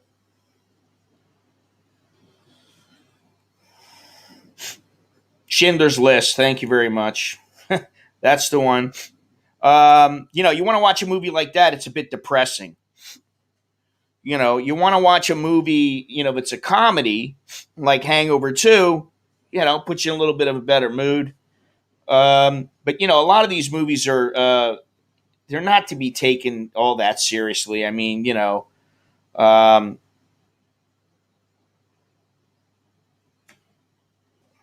The Drifter, for instance, Saint Jack. I mean, listen, there are people like Jack Flowers. There are people like him, for sure, in every society. However, they're few and far between. I mean, The Beach, come on, it's a bit far fetched. City of Ghosts, that was. I thought that was. Anyway, let me read these movies here. The Impossible, Saint Jack, The Beach, Hangover 2, Return to Paradise, City of Ghosts, Lost in Translation, Contagion, The Drifter, Railway Man, The Darjeeling Limited, Only God Forgives, Holly, Same but Different, My Thai Bride, The Legend of Suryo Thai, Tam Yung Kung, or also known as the Protector, Ong Bak, the Thai warrior, Shutter, beautiful boxer. Also on the list, Bangkok Hilton, which is a TV miniseries, 7 Years in Tibet. Black Rain, which is in Japan, which is with Sean Connery and Michael Douglas. And I really liked in the beginning when Michael Douglas is pissed off and he starts mouthing off, and Sean Connery says, "Listen, you better do exactly what I tell you," which is basically don't say anything. And he tells him exactly how he needs to act in Japan, and how he doesn't know what the hell he's doing and getting himself into. The Kind Heartist, which that's a light-hearted flick, Thai movie on Netflix. A Prayer Before Dawn. Travel to Busan, which is another good one. I'm going to take Monkon. That was a good one. Killing Fields, The Last Emperor, and Seven Samurai. So all those, that's 30. That's 30 movies. Yeah, but these I'm not talking about a movie where, like in James Bond, one of the greatest scenes in a James Bond movie uh, was the guy, the sheriff, the fat sheriff who got knocked into the canal in Bangkok by a little elephant. He's calling the elephant, or he's calling them the Thais pointy heads, and they jump on, they get in the car together and they go over the ramp. I mean, that scene and the scene like in the stadium, the Muay Thai scene, those scenes, I remember those I've remembered them for years and years and years. They've stuck with me. However, those movies are not specifically about Asia or really set in Asia. The majority is not set in Asia, which is why I didn't bring up Man with the Golden Gun and Star Wars. I know there was one particular Star Wars. American Gangster was a great movie, and that was a true story. I don't know how many liberties they took in the movie, but let me see if this will work now. If it doesn't work this time, I'm going to give up on the video. Oh, somebody just came in. Let's see if let's ask Crack Chuck. Hey, There he is. Ask Crack Chuck. hey. Hey, I'm frozen. I am going to stop my cam. You're not going to see me. You're going to hear me. Can you hear me now? I can hear you loud and clear. You're in the dark, but okay, that's fine. So we're done with our list. So if you want to talk about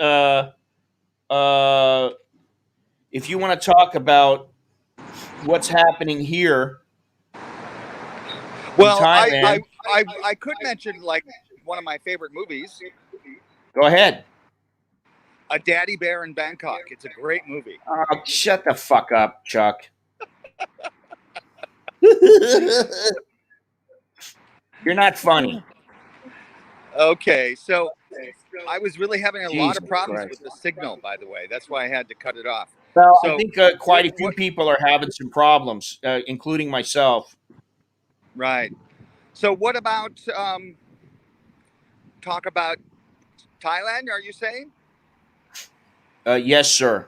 You know, but there's a curfew in many places. Yeah, I've heard about that, and I'm really surprised. But I know two people that have COVID. What, in Two Thai Thailand? people. Yeah, two Thai people. Wow. One is out of the hospital. Was not super sick. The USA would have never put him in the hospital. So Thailand is putting people in the hospital. They're even just a little bit sick. The other one wasn't close to death, but he was in the ICU. So I think Uh-huh. it's fair with the USA. What? Chuck, get your signal Yes. together, man. Hold your Well, I don't phone know how to like fix up to the right, and whatever you got to do. I don't know why my signal sucks. I have no idea. Okay. All right. Well, it's been- okay now. I think I should. I don't know. I have no idea why, but it's just been like really, really difficult. All right. Like You can Like only many do what you things- can do, Chucky. Yeah. But I am walking home, so in about 10 minutes I will have Wi-Fi. Okay. All right. Well, there So, you go. so what do you want to say about what's going on in Thailand? That's more important to Oh me. man, I've tried not to think about it. To be honest, I don't want to keep. That's why I wanted to do this little this stream about the movies because it. What the hell is this? Why would they put that on their website? I don't understand this. Um, yeah, that's why I didn't really want to do a whole stream on what's going on in Thailand. Right. Well, I Because think at this point it may not turn that bad. It may not. We well, I just sure have to hope we'll not. know about because I know Thai people are afraid, but compared to other countries right now, it's very low still. Yeah, but you can't really compare. People don't want to compare. That's the thing. They don't want to compare. Right.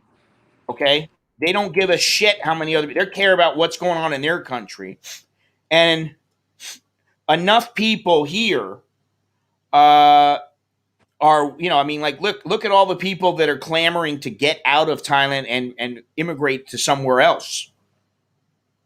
You Right. know about that? Oh yeah, I know. Well, because the situation with the pandemic, but also the situation with the you know authoritarian regime. It's not necessarily even that. That's part of it. But the main thing is that they don't like what's happening in the country and the lack of uh, leadership, as they view it. The lack of leadership. To me, that's what it seems like. That they are looking at the Thai government saying, "Hey, we need you now." Some of the, if you remember, some of the hotels now, it's coming out that around 50% of the hotels cannot last another 3 months. They will go under.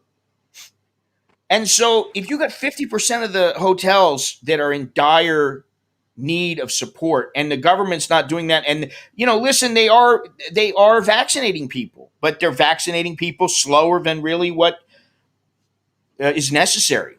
I mean, if they Do could, you know how many people they're vaccinating per day? Do they talk about that? I don't know, I think at this point it's something like 1.4 million. Um, Per day. but I don't think it's that they're purposely vaccinating people slowly. I think it's just that for whatever reason, which I don't know, and I'm not going to speculate on it, but they have not been able to get the vaccinations fast enough. And I'm going to say maybe it is that the first world countries, the bigger countries, have just said we're going to pay this, and we don't have a problem doing it. Maybe Thailand can't. They can't do the same thing. I don't know. But bottom line is, um, right now you're in the middle of the third wave, which is kind of like the first wave, and so you've got all these people in dire need of a vaccination, and they're not getting them. They're getting them slowly. Now, I will say this: if you're over 60, I believe it is June 7th. You can register to be vaccinated in July. I think that's what it is. Or maybe it's now no, it's right now you can register and you will start being vaccinated June 7th. And then for somebody like me who is in the 18 to 59 bracket, you can register next month and then you will be supposedly be vaccinated the following month. So, what would that be? That'd be July. And I don't know if that's when exactly in July that is, and I don't know what vaccine that is. I have no idea.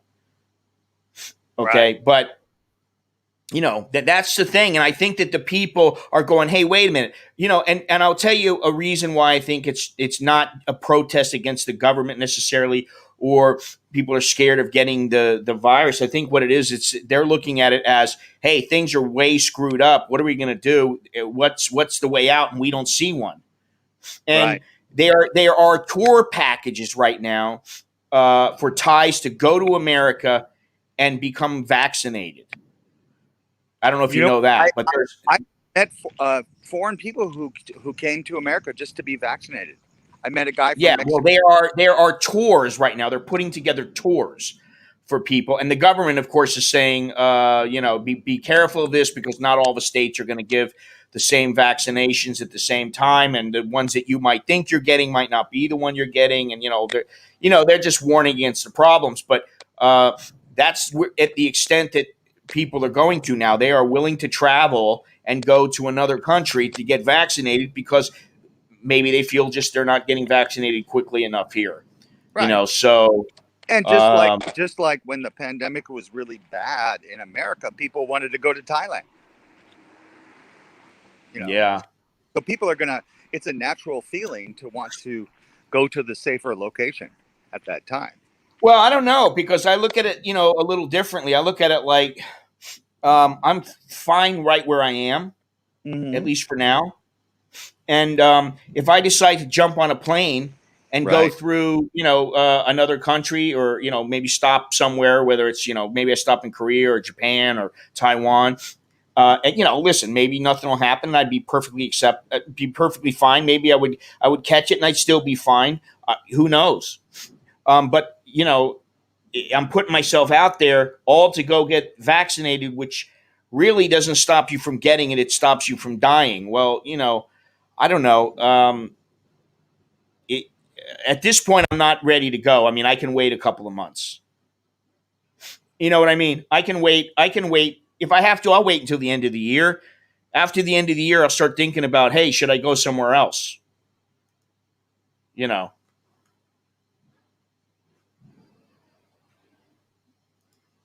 Chucky, are you there? Well, we've had all kinds of problems today. Technical issues.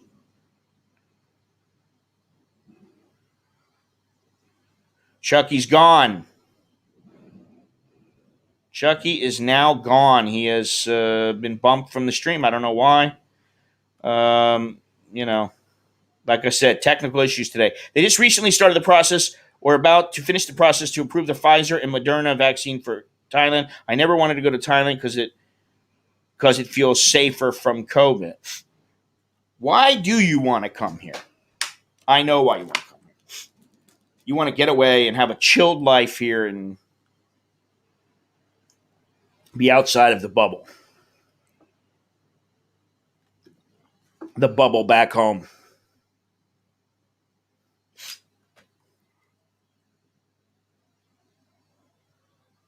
Still having problems, Chucky? I don't know what's going on. These are things you have to deal with. I don't have some producer sitting by trying to work things out. It's just me. But yeah, there's a lot going on right now, and we just have. Listen, you got to bide your time.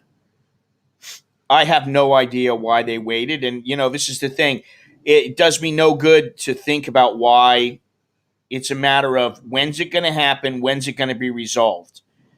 And if it doesn't where is the line in the sand where I go, hey, I better get out of here, and go get vaccinated somewhere else?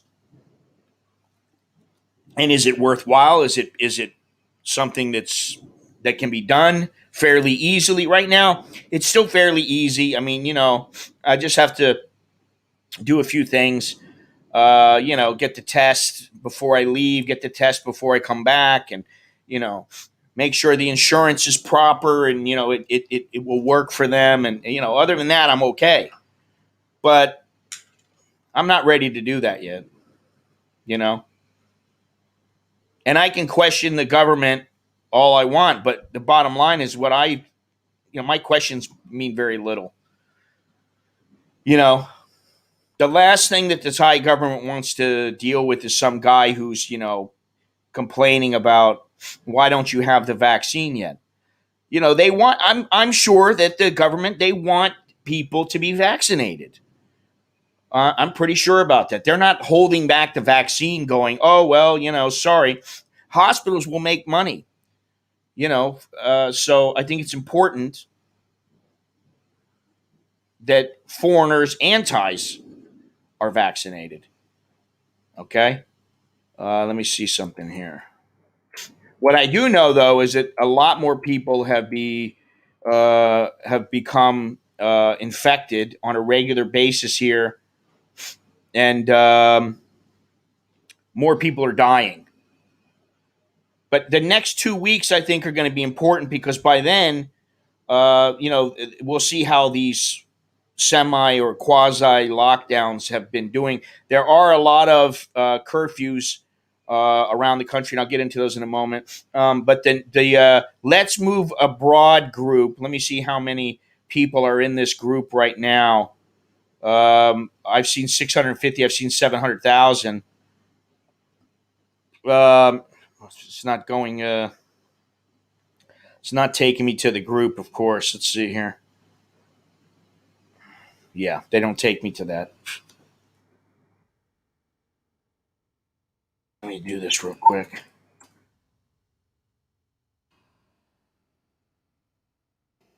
Tells all about it. It doesn't give me the.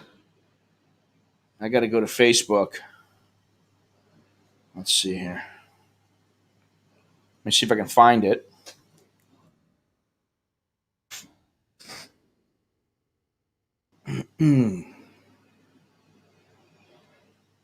Dokie dokie do.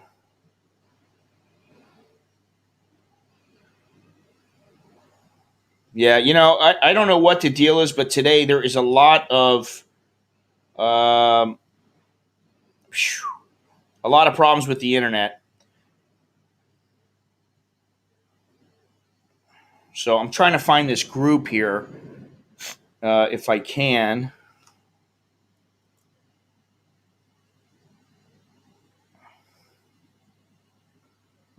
Groups.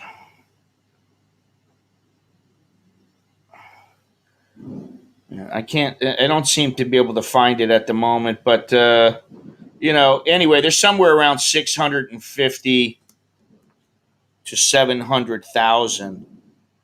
What is this? I just got a message that says Israel. What is this? Israel used a placebo. Geez, what is all this stuff? Evidence surfaces Israel using placebo COVID vaccines have changed the PCR test to prove vaccines are working. An astonishingly low number, 0.06, of people who have received the second round of the Pfizer COVID vaccine reported sick, and none of them seriously. Only 254 individuals out of 416,900 who are already a week after the second Pfizer shot, the time where the immunity is considered to kick in, got infected with the virus, the organization reported. Moreover, those who were found to be positive only had light symptoms, with just 4 of them being hospitalized, all of them in light condition. All right, so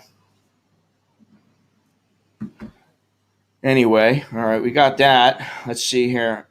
If you only had to ASQ for 1 week or less on your return, would you go to Florida sooner, even to get vaccinated, but also to see your family back there?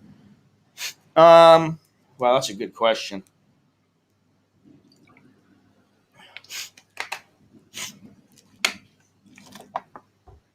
That's a good question. But even if you only had to ASQ for 1 week or less on your return, you go to Florida sooner, even to get vaccinated. But also to see, well, if I went back, I would, of course I'd see my family. If I couldn't see them, I wouldn't go back. And I would suspect that at this point I can get vaccinated. I don't know how long in between the shots you need to wait. And then the other thing is to think about is, can I get my whole family over there? Could I get my wife vaccinated if she went over there? I don't know, and what would the overall cost be? That's, important too. A lot of the third world countries didn't have the access to get Pfizer or Moderna until now. Most of the doses were tied up with the first world, just like the Philippines won't see Pfizer or Moderna until around June. They could have started their process to approve them months ago, just doing it now. Bum Gun, Ask Rack Chuck, There you are, Ass Crack Charles. How you doing? You're back. Yes. You having internet problems too, huh? Well, but now hopefully it should be good because I'm on Wi-Fi now. It was really. Well, let me see something. I want to see if mine is good because I've had horrible connection all morning. I never had experienced anything like this before. Yeah, mine is not good. It's still very, very poor, the quality. Oh, because just like me, I couldn't. There's many times I couldn't hear you, and you would Really? freeze up. So I think both of us Wow. had bad internet, and for some reason, Soy Dog might have bad internet too. Yeah. Longhorns, why didn't you stay in Mexico longer? To me, a week is good enough.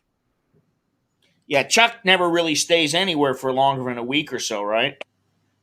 Not very often. Yeah, it's good enough. I'm not really. I'm into Asians only. So I think if it was an Asian country, I'd be there like a long time. You like Asia, is what you're saying. Yes. Well, okay. Because I like Asians. We don't want to know about that, though, Chuck. Why does that matter? Well, it matters about where I want to be. I understand, but it doesn't matter to everybody else. All they want to hear is, like, his question was, why didn't you stay in Mexico longer? I think you answered that question. No, that's the reason why. Because it's not Asia. Well, no, because if you can't see the look on my face. It's not because I'm trying to rile you up now. Because of Asians. Yeah, but we don't need to know. Nobody cares about that. Then just move if you were like, well, I'm going there to, I'm married and I miss my, my significant other, we'll say, that'd be a little different. It was like, my wife is if some guy came on and goes, my wife, I haven't seen her in a year. Like the one guy, I don't know what happened to that guy. I don't remember who it was. My memory is really not that good, but there was a guy on here before who said, I might have to break up with my wife or she might break up with me. We haven't seen each other in over a year. And apparently he was coming back. And I was like, well, what happened to the guy? Mm. So if you were like, oh, I've got to get back there for that, you really have the only reason for you to come back or to travel is because that's what you like to do. Yeah, you like Asia, and yes, you like Asian people, but it's your thing. You like this region more than you like some other areas of the world. So when are you planning on coming back? I will come back to Thailand when it's open and there's many things to do. I don't want to come back to a boring Thailand. And that's kind of what it is right now. I'm not afraid of the virus because I've been vaccinated. So I if everyone in Thailand was outside, you trust your life with that vaccination? Yeah, I totally do. I was in Mexico. Oh my God, I was in nightclubs where there's it's probably like double legal capacity, like hundreds of people less than 6 inches away from my mouth, and no masks on. No mask. Nobody had masks on. It's really weird. You have to wear a mask when you go inside 7-Eleven or like a mall. And if you go into a bar, you have to put on your mask like about 4 seconds before you walk in the door. And then 4 seconds after you cross the threshold of the door, you can take it off. And that's it. Yeah. I'm going to have to go into the mall in another day or two. And, I'm not really looking forward to it just because, listen, I mean, to be honest, I've been just ordering stuff and getting it delivered, and it's been very simple. But some of the things, like certain coffee, this is why I'm going to go in. Now, do I really have to? No, I don't. But I'm going to run out of coffee in the next, probably the next couple of days. I can order one particular brand that I like. It's Lavazza, but it's not the Lavazza that I like. I can order that one. And I can get it, or I can go in and get the one that I really like. So, is it really worth me going in? I got to get out. I can get some other things like they have these pre-made salads that are really, really good there. And, you're not going to get it delivered because they don't offer that. There's certain cheese that they don't offer. Like you get these certain cheeses. They're like you buy one pack, you get a second for free. They don't have that on the app. They don't show that. So if you go in and you know exactly what you want, it's much easier. You just run in, you run out. Like day before yesterday, I had to go out and get something, and I was like, I left in like 20 minutes. I got a motorbike, put my mask on, got a motorbike, ran down the street, got a couple of things, came back, and I was 20 minutes later, I was back. My wife's like, wow, that was fast. I was like, hey, I'm not wasting any time. I go out, I get my business taken care of, I come back. Almost everything else can be done online. Mm-hmm. All the bills can be paid online. The only person we can't pay online is the rent. Right. Because we got to pay that in cash. They don't want that into a bank account. Mm-hmm. But other than that, I don't really have any reason to go out. So like nothing's really open. Restaurants are open, but they're not open to sit down in. Right. Now, one thing I wanted to talk about real quick was that let's see if I can find it. The curfews right now. Right. There are curfews around the country. Not in Bangkok, but in central region, Chainat, Nakhon Pathom, Nakhon Nayok, Nonthaburi, which is where Dre is, and they are closed. The curfew is 9 o'clock at night to 4 a.m. Phetchaburi, Ratchaburi, Samut Bakan, which is also 9 to 4, Samut Sakon, Supanburi. In the northern region, Utai Thani and Pre. In northeastern region, listen to this. Bangkok, which is where I went, and they were like, no have COVID. Well, now they're shut down from 11 to 4. There's a little semi-curfew there. Boridam, Chayapum, Nakhon Ratchasima, Nongkai, Ubon Ratchathani, Yasaton, and in the south, Krabi, Patani, Patalung, Phuket is shut from 10 to 4.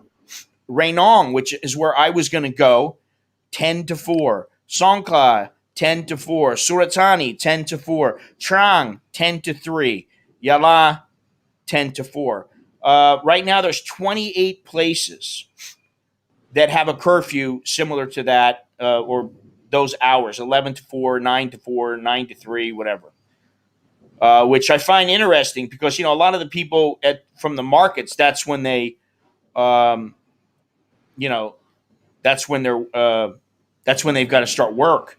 Mm-hmm. So they're just barely giving them enough time to get out and about and take care of their business. Right. Went to Saltgrass Steakhouse yesterday. Didn't have to wear a mask at any time. Yeah, well, it's going to be interesting to see in the next couple of weeks what happens. May what was it? May 9th, May 16th. Let me think here. I think it was May 9th. May 9th to around May 16th is when some of the restrictions should be lifted. However, as I've been hearing, they're not going to be lifted. Mm-hmm. It's just not going to happen yet. Let me see here because I can get today's numbers real quick. I'm hoping that Thailand gets very lucky and doesn't get bad. Yeah, well, I hope the whole world gets very lucky. Oh yeah, of course. That would be nice. I don't see any numbers yet. Let me see here. No, I don't see any numbers. Not yet. Right now, the USA is lucky. It wasn't lucky for a year, but now, oh my God, it's really kicking. Well, that's what I find kind of, I don't want to say funny, but, here we are in Thailand. We were like, when you guys were in a bad way, we're like, oh, well, things are pretty good here. Things are all right here.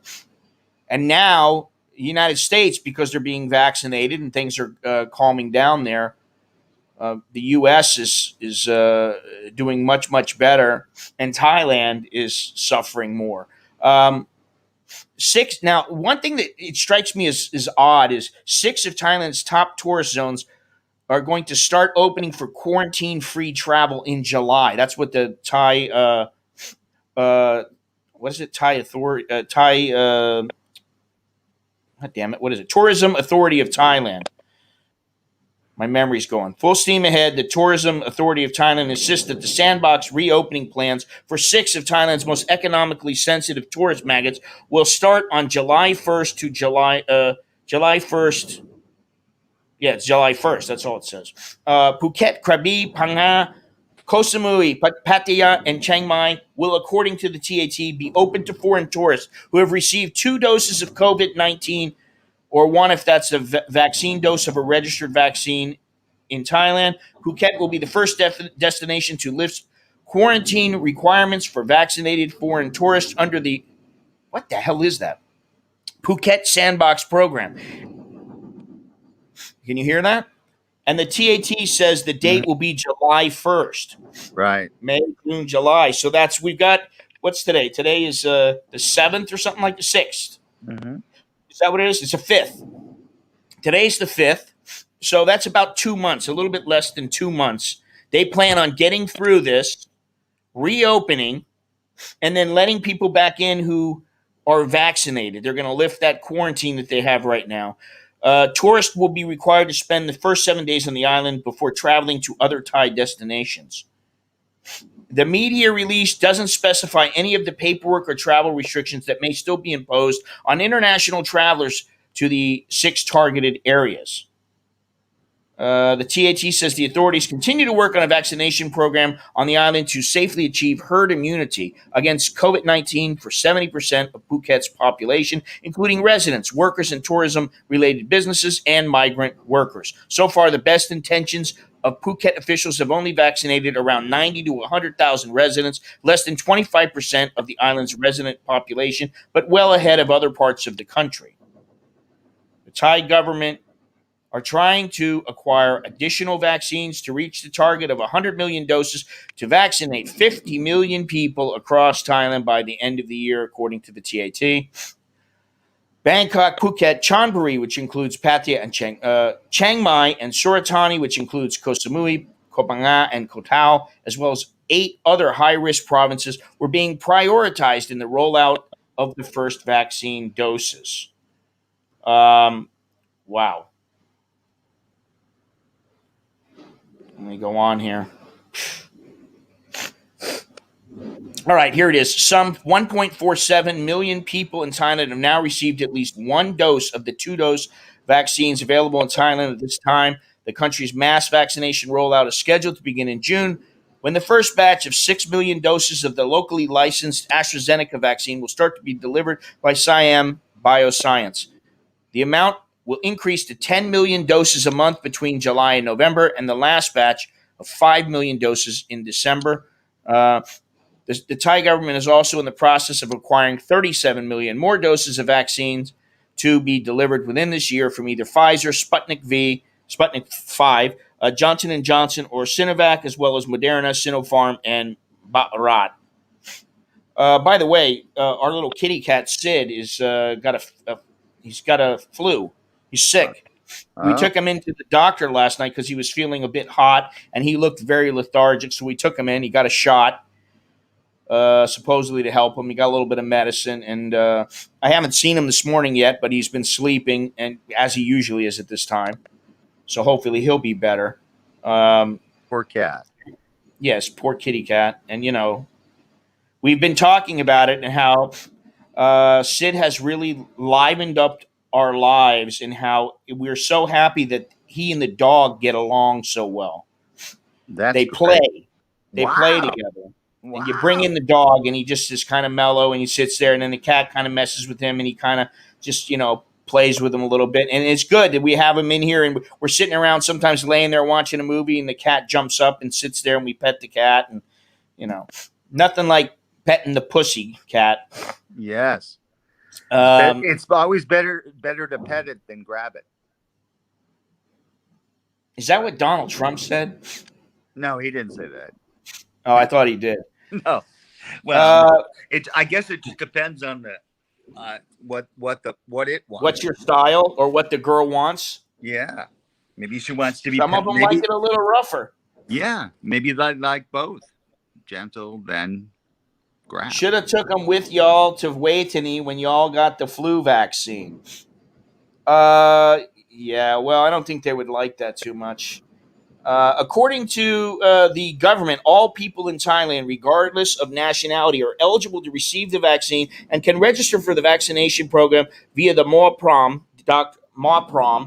Doctors Ready line official account or at hospitals and health promotion hospitals nationwide. The Tiger keeps receiving complaints from foreigners who are trying to register with the app, but like many Thai people at the moment, the app and line registration have been crumbling under the initial high levels of registrations since it opened last Saturday. Foreigners will currently need a pink ID card to register, but many foreigners with even a pink ID card are reporting problems getting a receipt of their registration. Persist. The vaccines for this current registration will start on June 7th for the main priority groups, people aged 60 years or older, and those with 7 chronic diseases: lung disease, kidney disease, heart disease, stroke, obesity, diabetes, and cancer. Other groups or people aged 18 to 59 can register in July, and the vaccination starts in August. So it looks to me like if I hang on until August, I'll get vaccinated. That's good. Well, I guess, Well, I it'd be hope. better if it was today. Yeah, and the other thing is that you can continue to check with the hospitals. If you're here, you can continue to check with the hospitals, and and have them update you every, like once a week. You call them up, you bug them, and say, "Hey, you have that available?" No, we're not registered anywhere. We can't register now. She can't register. She can't register until her age bracket pops up. Right. So you're stuck basically. This is the way it goes. Now, like I said, there's all kinds of things going on right now. We got this. I mean, it's like 1% of the population is saying that they want to leave. I'm still trying to find this Facebook page. Only 1%? Only 1%. 1% of 70 million. Okay, but here's the caveat. Remember that there's a large percentage of people who are young, and they're too young. They don't even think about leaving their country because they don't have that option. Mm-hmm. Some are probably too old, and they may not even be on the internet. They're not even thinking about leaving. So you're saying, when I say 1%, it's 1% of the people, the total population, although probably half of that population has absolutely no intention of going anywhere. They couldn't go if they wanted to go. So if you figure it that way, it's a higher percentage. Mm-hmm. I can't find this unless I write it in Thai, but I don't know if I'm going to be able to do that. Let's see here. Well, it's going to take me too much time.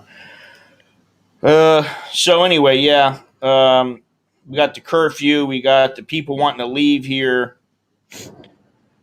There are plenty of movies for you to watch, though. What do you mean? The movie theaters are open? No, I mean, you want to watch movies on your TV okay. TV, or you want to download stuff, on Amazon or iTunes or whatever, however you want to do it. Plenty of movies you can watch because we gave you at least 30 or maybe even 50 or so. Right. And I'd say that the majority of them were pretty good movies. 3 embassies have joined the new social media trend started by Yai Patet Kanta. Let's move out of this country. Group by providing advice on their Facebook page. The Australian, Swedish, and British embassies have jumped on the moving out of Thailand trend by posting advice for those interested in their countries. The Swedish embassy, for instance, points out that Sweden is known for equality, a strong welfare system that covers everybody living there, and innovation. The Australian mission posted a list of Aussie slang, their meanings, and a link to a quiz to see if readers understand the words. I don't know what good that does. The UK embassy, meanwhile, presented the graduate route visa for those receiving degrees in the UK. Under this program, those who graduate from British university can apply to work in the country. I don't know, how beneficial any of that is. Do you guys hear this pounding behind? I think that's in your brain. No, it's not in my brain. I'm just joking. Right there. Listen. I heard something, but it's not pounding. It's very small. This is like a jackhammer. It sounds like a treble, treble speaker of a jackhammer. Oh, I just heard it. It sounds kind of like It's crickets. like a jackhammer. Yeah. Well, for me, it only sounds like crickets. It sounds like this. Uh, yeah, well, that's a jackhammer, not a cricket. Well, it'd be very quiet, jackhammer, because it's Let's see very here, very boy. faint. Let me see if I can find anything else we want to delve into before I say goodnight. Yeah, things are. Listen, like I said, you just keep yourself in the middle. Wear a mask when you have to. Wash your hands, like you should always wash your hands. That's a important thing. Most people, I think they know if they go take a dump, they need to wash their hands. They take a piss, you should wash your hands. You're getting ready to eat. You've been out, digging the garden up. You need to wash your hands before you start eating. You know, it's common sense. Right. At least to me, it is. But You they've know. been saying a lot for the last like 8 months or so that the transmission of on surfaces is drastically less of a risk than what they thought, and it's just mostly respiratory. I don't know. I had a little graphic that told the time frame that the virus was supposed to be able to live. Yeah, I don't know what the truth is, but I'm just saying that they've been saying What that. in the fuck is that?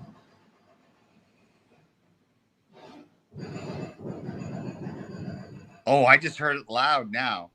Oh, I just heard it really loud. It It's sounds really, really crazy. loud. It sounded really loud. It sounded like someone bolted a refrigerator on a jackhammer. Well, you know what they're doing? They're digging up uh, some of the street so that they can fix the water Oh, that issues one. in the village. Yeah, that one just sounded loud. Now I'm And starting to it's hear for it. the next 9 months. They put a sign out, and it said it's going to be actually. It's going to be for the next 9 months. Oh, So this shit's going to be going on for 9 months. hammer time. This jarring of my brain. Well, you can't see my. I was just shaking my head, but there, it's quiet. Now I get what you're talking about. It was really soft before. Yeah, it's quite. Oh, It was quite heavy. I just heard it again. Yeah. Anyway, I don't know what happened to Lori. She said she was talking to a friend on a long distance call, but that was 2 hours ago. So who knows? She might have got caught up. Listen, people talk for a long time all the time. Unfortunate she couldn't join us, but that's the way it goes. Soy Dog Cowboy had his set of issues, but I'm glad to know he's okay. Hey, Soy Uh, Dog. I want to say something to Soy Dog and to you, Scott. Thanks for the movies. They sound really interesting. well, I hope you enjoy them. I really do. That's why I want to see the list. I'm eager to, start watching some of those movies. Well, you got plenty of time, right? Yeah, well, actually, I've been pretty busy because I traveled to Mexico, and I'm going to be You're traveling. not traveling anymore in the near future, are you? No, I'm in July. I'm going to go to Europe for 5 weeks. Where in Europe? I'm figuring out the itinerary, but I'm definitely going to go to the fjords in Norway, and I think I'm going to go to Iceland too, and I'm going to go to Spain. Mm-hmm. And I'm going to go to Italy, and I'm going to go to Albania, and I might go to Georgia too. I'm in the process of working it out. So. Yeah, I heard a lot of good things about Albania. Really cool. Yeah, I had a friend who stayed there a long time for a couple years. Oh wow. Yeah, he ended up hooking up with some Albanian girl. I think and he was getting his his PhD or something. He was writing his thesis on. I don't know what it was, but okay. That's what he was doing there, and he ended up staying for a while. But I felt very free when I was in Mexico because everything's open. I mean, it was jam packed in those nightclubs. Jam packed. Yeah, my buddy is there. Steve from Steve's Kitchen. That's his channel on YouTube, and He said for the most part, everybody was pretty cool. He said it was the Americans that were the worst. They were the ones, the American expats were the ones who were given, who were the most anal about wearing your mask, where everybody else was just kind of laid back about it. Well, what I love about it is in Mexico, in LA, because it's liberal and a lot of liberals think this way, is, sometimes I made a mistake. Like in the last year, I made a mistake like maybe 5 times and walked in without a mask or something, and people yell at me and they're like a belligerent maniac. Yeah, I don't like that. But you go to Mexico, and I did that a couple of times. I walk into the 7-Eleven, and they say, "Can you put on your mask, please, sir?" And I say, "That's what they do here." And they're really nice to me. You know what I mean? Yeah, they don't get nasty here about anything real quick. I mean, most of the time, you don't have people that just, you just set one foot inside of the of Starbucks or 7-Eleven or one of these places, and it's like, hey, you. They're not screaming at you, "Get out of here." It's not like that. Right. They just don't have that mentality. I don't like that mentality. I don't either. Who does? I mean, some people they go through life and they're on autopilot and they just react that way. But I don't really like it when it's directed against me, because most of it was like I've told this story before about the TSA agent who I was going through, and Jesus Christ, that's loud. I was going through, where you have to get everything X-rayed, and I just forgot to take out my laptop. This is years ago when it first started. Mm-hmm. I forgot to take out my laptop because I didn't even think of it. It's so small, I forgot all about it. And man, that girl read me the riot act. She gave me so much shit, and I just thought, and I was like, honey, don't preach to me. I was like, you're preaching to me. It's like, I know you're a TSA agent, and maybe that makes you special, but Jesus Christ, just tell me, sir, you need to take it out. I would have been, okay, I'm sorry. Right. Instead, they make it a big deal, and then they get pissed off when people react the same way as, Mm-hmm. It's just, there's no call for it. But I do think, it's sad. It makes me sad that in both on the right side and the left side, there's too much anger. So I hope it goes Chucky, down. I give up, man. You give up on what? I give up on the right and the left. I don't care about it. Right. I have no time to care about that shit. I live here. No, I care when I'm here. I care when I'm here. Well, I understand. Yeah, you still live there. That's the thing. You live there. You have interest there. I don't. I have nothing in America other than my family and friends. I wouldn't even notice it really if I was, you haven't been here for a long time, so you don't really notice it. So, and Longhorns, I'm an independent voter. I have voted for Democrats and Republicans. So, really, I'm very unique. You'd have to ask me every single issue because some of them I would seem like. Hang on. Chuck, keep the conversation flowing 1 second. I want to look outside and see what this is. Yeah. Okay. That's cool. So, yeah, I would, I voted. I like Gerald Ford, but also I like Obama. So, I liked Bill Clinton the first time, but the second time I wasn't really into him. So I didn't vote for him. And also, too, sometimes I vote for the Libertarian Party because I like a lot of libertarian thinking, but I don't want the country to be full on, genuine libertarian, because that wouldn't be, that would mean that there's no Social Security and, things like that. So I'm all over the place. If I go to a party, the Republicans will think I'm a Democrat. If I go to a party with Republicans, they'll think I'm a Democrat. If I go to a party with Democrats, they think I'm a Republican. So, poor me. Yeah, but you fit in. You tread the needle. You thread the needle. Oh yeah, I know how to do it.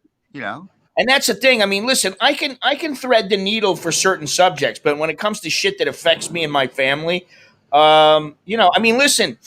You want to spend if the government, U.S. government wants to spend all this money, they do have to think there is a time when you're going to have to pay the piper. Mm-hmm. Oh, Eventually, when it comes to the debt, I'm definitely very libertarian. You know, There you go, Chuck. Do you pay attention to the invasion or regime change that was Obama instigated? There's not much to like with Obama. I think Obama's neutral and didn't really change much. So I don't have negative feelings about Obama at all. Do you have negative feelings about anybody? Not a president.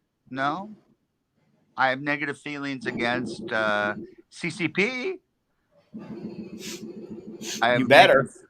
negative feelings about some Thai leadership on both sides. So no, We don't want to know about those. I I want you to do. be able to come back and be okay. Yeah. So You'd be um, surprised. Some people here might care. If you voice your opinion. right. So yeah, I mean, it's not because I'm trying to be a nice guy. It's just that I just don't react to it. Like like people that Ooh, over. Fred is trying to rile you up there, Sid. Libya, Syria, Ukraine. Chuck, you're not paying attention. You're a low information voter. I don't think so. I think I know a lot of stuff. So Chuck's not going to take the bait, Freddie. no, no, it's just an issue of like I don't even know what he means by Syria. I mean, I thought Obama was going to be really left, but you know, he didn't leave Afghanistan. So, I'm for leaving Afghanistan. I just would have gone to Afghanistan to kill Osama bin Laden. Otherwise, I wouldn't have messed with Afghanistan. And I think the Iraq War was a mistake. So, but I wasn't against the Iraq War when it happened, but that's because I just didn't know very much about what's going on. I think if I would have been president, I would have spoken with the CIA and the advisors. I probably would not have been involved with that war. So, but I'm not mad that we had the war. I'm just ready to, I'm ready to move on. So, Trump started to want to pull out of Afghanistan, but somehow they talked him out of it. But you want to go back to North Korea, right? Oh yeah, I want to travel to North Korea, definitely. Why? Because it's really interesting. I like psycho countries. It's psycho and it's really interesting. Yeah, but if you say I'm going here today, Mm-hmm. chances are you're not going to be able to go wherever the hell you want. No, you can go wherever you want in North Korea. If you hire private tour guides, you can go any place you want to go, except for military bases. So those tour guides will let you go anywhere. Yep, they sure will. I saw many poor people. I saw slums when I was there. I'm just not allowed to go anywhere military and I'm not allowed to take a picture of anyone. No one looked at even one of my pictures when I was there. But does it bother you that you gave money to basically you're giving money to that regime? Yes, it does. But I still want to go there more than that bothers me. It doesn't bother you that much, though. No, because I really think it's interesting to go. So, I understand, that people feel like that, but because now I know what it was like. So someday, if it ever becomes more free, I'll be able to compare. It's just really interesting to me. I think I look at travel as being kind of like a psychiatrist. Like I'm the psychiatrist. You're not a psychiatrist, Chuck.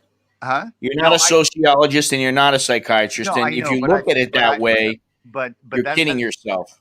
No, that's how I feel. Like I'm really curious to see.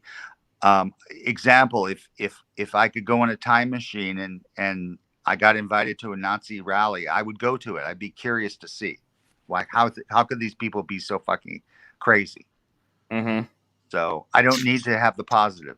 I want to see. Well, I will say this: I used to go back to I used to go to Myanmar before Myanmar was open. When you were not supposed to go to Myanmar as an American citizen, I was going there, and I have found some footage. And actually, I may post it. Some of it was actually I was with Longhorns. I don't have any with him where I'm showing him per se. Maybe the back of him for a few seconds, but I don't really have any where like we're talking back and forth. I don't have any that I'm going to show. But there is quite a bit of footage that I have from when you were not supposed to go to Myanmar. And I was actually really worried about, if I took a photo, are they going to grab me and I'm going to disappear? Mhm. That's kind of how I felt because I just didn't know at the time. I didn't know what to expect.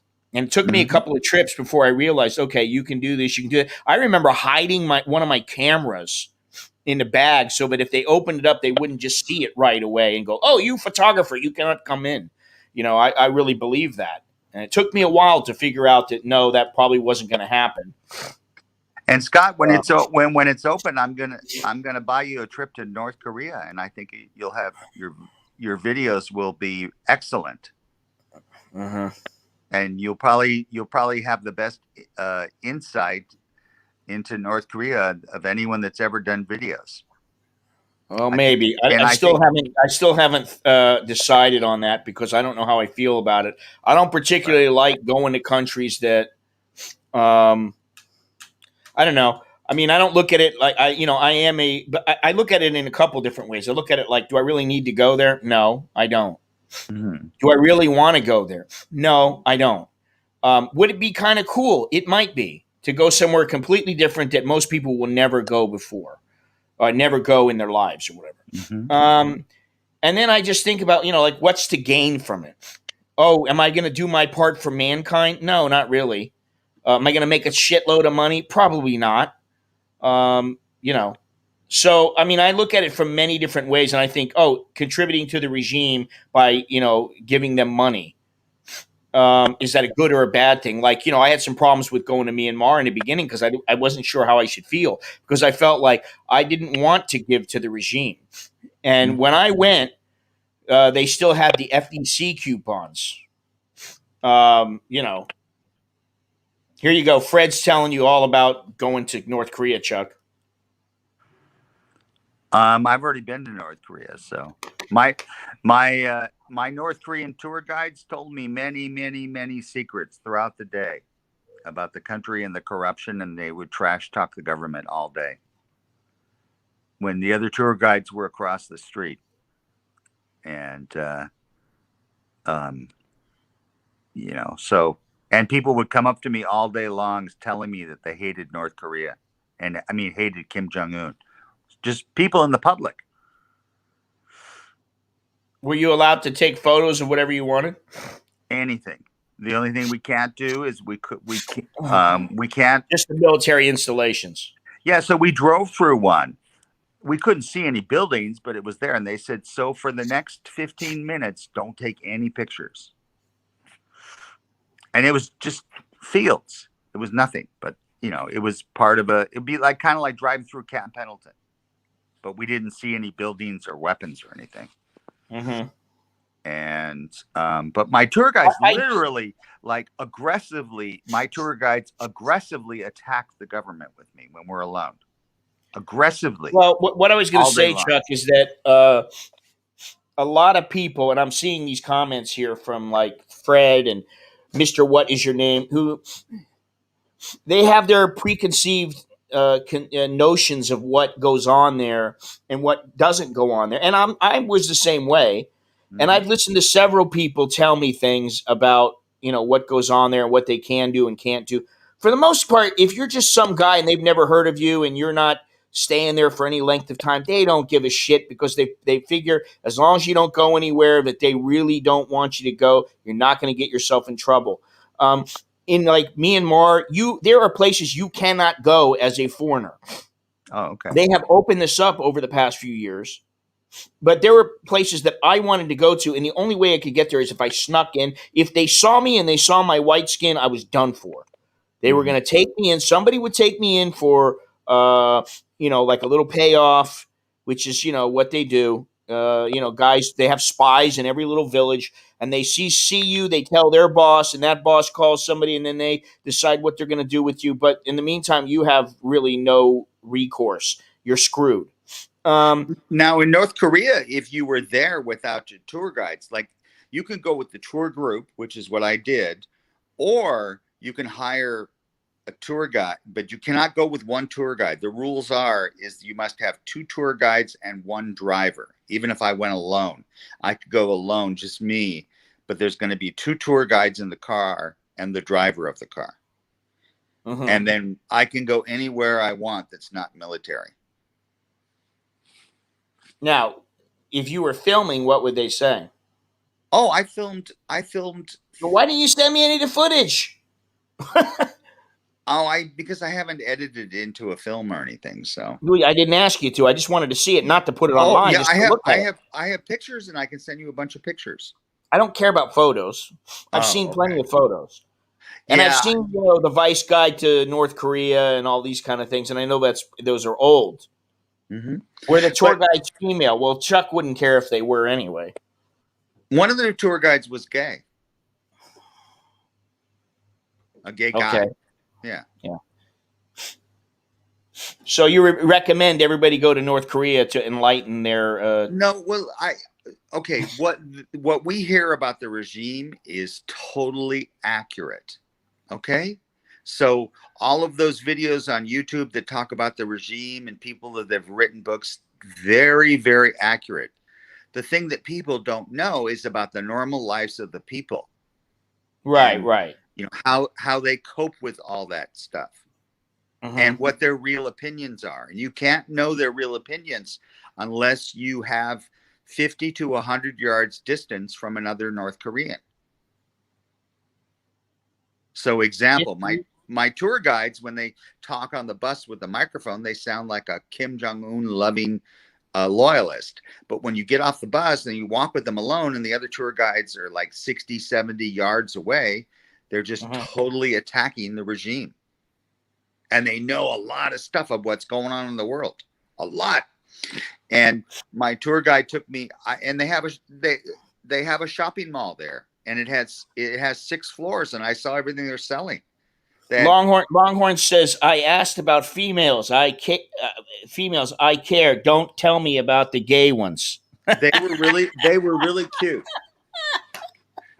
All right, wait a minute here. I got some more comments. And one of them was this German guy, very good looking German guy, had a crush on one of my tour guides, and she was really cute and very cute. And she just, I helped set them up, and they were making out 3 nights in a row in the bar, in the corner of the bar. And the waitresses couldn't see us. Okay, Chuck. We don't want to know about all the sexual escapades that took place in North Korea. People would never. Yeah, we don't need to know. You see what Longhorn says? Why are you telling this? We don't care about that. Yes. We don't care about what goes on with little... I don't really care if somebody's banging somebody else, and I don't give a shit about all that. All right, listen. Hang on, because I got some stuff I got to go over these comments, Chuck. Okay? Sure. Be More Ron, who has been on this show with his girl, I forget what her name was, Phone, I think her name was, is having issues with his lady, Scott. Okay, well, people have issues in relationships. That happens, so, it is what it is. And I don't really feel the need to talk about, talk about him or his problems with her. If she needs... If she needs implants, that's between him and her. Why are you telling us exactly? Why do we need to know this? Chowderhead in the making. Well, listen, I'm not going to slam the guy because he has an issue with his girl, even if he does. I don't know if he does or he doesn't. It's really none of my business. And really, to be honest, I don't give a shit. He's a man. He can take care of his own issues. Longhorns. Scott had Be More Ron on his stream. This is just an update. Well, listen, if Be More Ron wants to give an update, he can give an update. I don't need somebody to come in and, thank you for enlightening us all on his situation. But the bottom line is, people have problems in relationships all the time. And, who knows? I'm not here to slam him or anything like that. I really do not care. I wish him the best, and I wish her the best. I wish them the best, and that's all I can say. Right, Chucky? Yep. It's like, oh God. Well, I don't care if I am being trolled. I mean, if I am, I am. And really, I don't care if I'm being trolled either. I don't give a shit. Um, to be quite honest, listen, the guy's a grown man. He can do whatever he wants. It's his business, not mine. It's really none of my business. It was only 50,000 baht, not much. I thought it was 50,000. Listen, the bottom line is this: when it comes to guys and their women, it's their money, it's their wallet, it's their decisions. They can do whatever they want, whatever they feel is right. I'm just somebody who made comments about guys who wrote me in the past, and that's it. I'm not someone who, I think that my advice is generally pretty cautious and on the mark. But when it comes to somebody like, listen, they were both on the stream. They were both very nice. I like them both. And I wish them well. That's all I can say. And if Longhorns came over here and got involved with some woman, I hope that he does well with her. If he doesn't, it's life. Things happen, So that's really all I want to say on that. And let's move on. Okay. But Leah, Florida, if you're going to come in here and talk about things, why don't you join the stream sometime and talk about what's going on instead of just trying to stir up some trouble or whatever, Jesus Christ. I know a guy who gave a girl $100,000. Now, I used to tell him, dude, what are you doing? But, he didn't want to listen. It's his money, not mine. End of the day, if the guy's got $40 million sitting in the bank, he don't give a shit if he gives $100,000 away. It's all relative. Hey, right, Chucky? Do you remember the boundary test you took and I took? Yes, I do. I thought that I was going to get a perfect score. You got a perfect score. Okay. That wasn't perfect, I don't think. I think it was good, though. It was excellent. It was like they didn't give a number, but they said you were excellent. And well, that might be because, I've got a wife and I really don't give a shit. Yeah, but I'm just saying but my result was different than I thought. I thought mine would be as good as yours, but mine says I'm a You're a slight bit of a softie. A little bit. It said, "Don't worry, you're probably gonna." It said, "Don't worry, you're probably gonna be okay." And it just reminds me of why I watch your channel. I keep myself sharper by watching your channel to remind myself boundaries. Well, it's very easy for me to sit back now because I'm married and I'm older, and it would be quite a bit different. I don't think I'd be different. I don't have the money to be throwing around, and nor would I want to, because I've just never been the kind of person that thinks that a relationship has to be a business relationship unless it's right out there on the table. If you buy one of my T-shirts, it doesn't mean you're my long lost friend who, I'll remember forever, and I'll always love you for buying a T-shirt. It means you engaged in a business transaction. When you break it down, you engaged in a business transaction. You liked whatever my shirt was, or you wanted to back me enough to buy the shirt. I appreciate that. It doesn't mean, though, that we're, like blood brothers. You know what I mean? And I think this is where some people, they get ahead of themselves in relationships, especially here, because, there's a limited time that people can spend here most of the time. Guys who come over as tourists, they have a limited period of time that they can stay, and then they have to go back home, and they meet some girl, and they're so into her, they don't want her with anybody else. Most guys are like that. Or many guys. Oh, baby, I don't want you to have to work there anymore. Or, I want you to do what you want. Maybe, It's not a relationship. It's just business. Business, not a relationship. Scott Loves Me T-shirts would sell well, I think. Yeah. I don't think there's all that many people who give a shit if I love them or not, to be honest. I think my wife's attitude is, if you love me, great. If you don't, what am I going to do? Force you? I mean, that's the reality of it. My kids would be like, why don't you love us? So, that those are like, to me, those are situations where are far, far different from, you meet some girl and you hook up with her, or you meet a guy, whatever your fancy is. Let's not forget Chucky. All right. Because he's, you got to think about all things now. You can't, forget any. Mhm. To each his own. If there's a girl watching and she likes chicks, okay, no problem. Well, I think We're you equal. probably like that. See, that's what the standard response would be from guys. I don't really care. I know. I'm just I being. never have. I really never have. I've always thought, why would I want her to be with another chick? Why would I be loving that? I'd rather just be with her myself.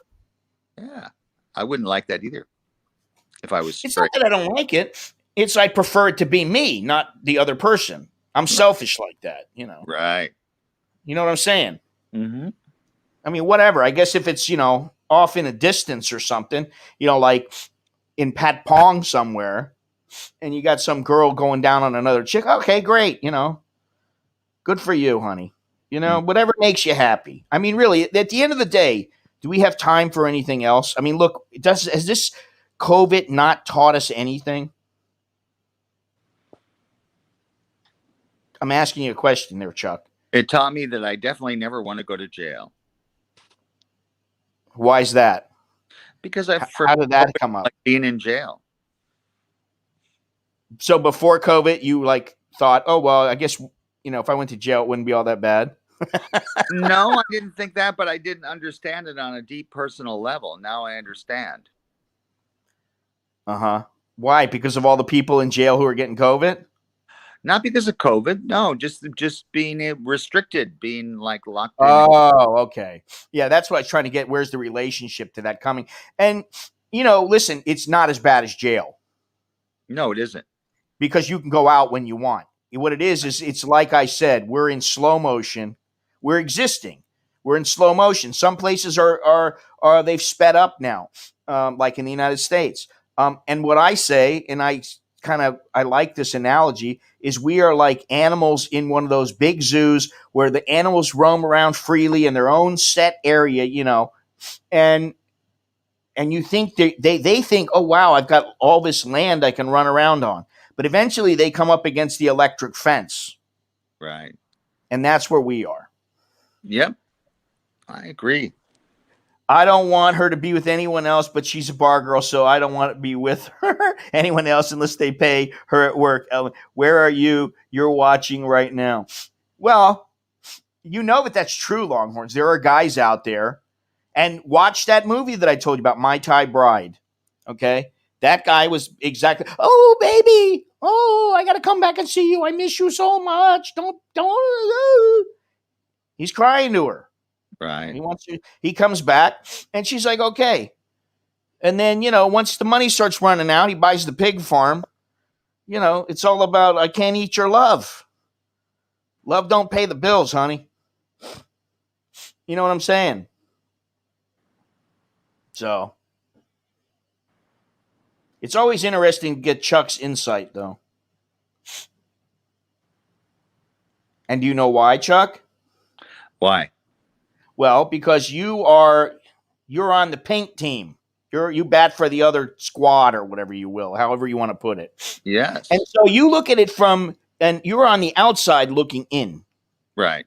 You're not as a guy who was like, that girl broke my heart. Oh my God. Yeah, but the gay guys are just like, there's many gay guys, just as high a percentage of straight guys that are chowder heads. How many times have you had your heart broken, Chucky? Me? Yeah. I've been sad. I don't know. So, but that's not the same. Being sad is not the same as being heartbroken. I grew out of having my heart broken, and I became stronger when I was around 27. Okay. Yeah, that's good. That's not the end of the world when a girl excuse me, when a guy, see, when a guy, you could call my dates girls. That would fit well. okay, well, whatever. Chuck's the heartbreaker, love taker. How's that song go? Heartbreaker, love taker. Na, na, na, na, na. I don't remember the words to it. It's an But old I'm not song. really interested in getting into relationships unless I feel like they like me and love me more than I do them. Yeah. Just a little bit more. Just a little bit more. You know? Uh-huh. Because, I don't know. I just don't want to make a mistake of liking someone more. So,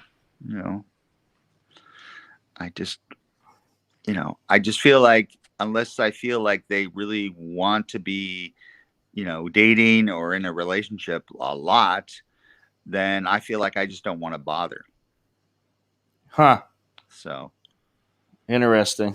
And the only way I can test my worth is to be dating without giving any money. So for me, it's a test of myself. I want to know. This is a test of the. How long does that test usually last? It's always going on, but the minimum test is 2 years. 2 years. So you have a set time. That clock is ticking.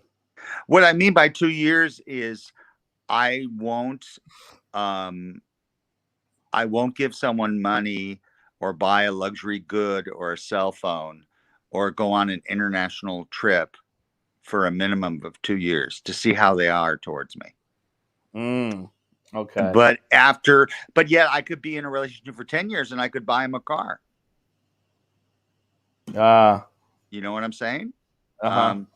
So that's my, I bought my Latino ex, a car, and we were together for 11 years.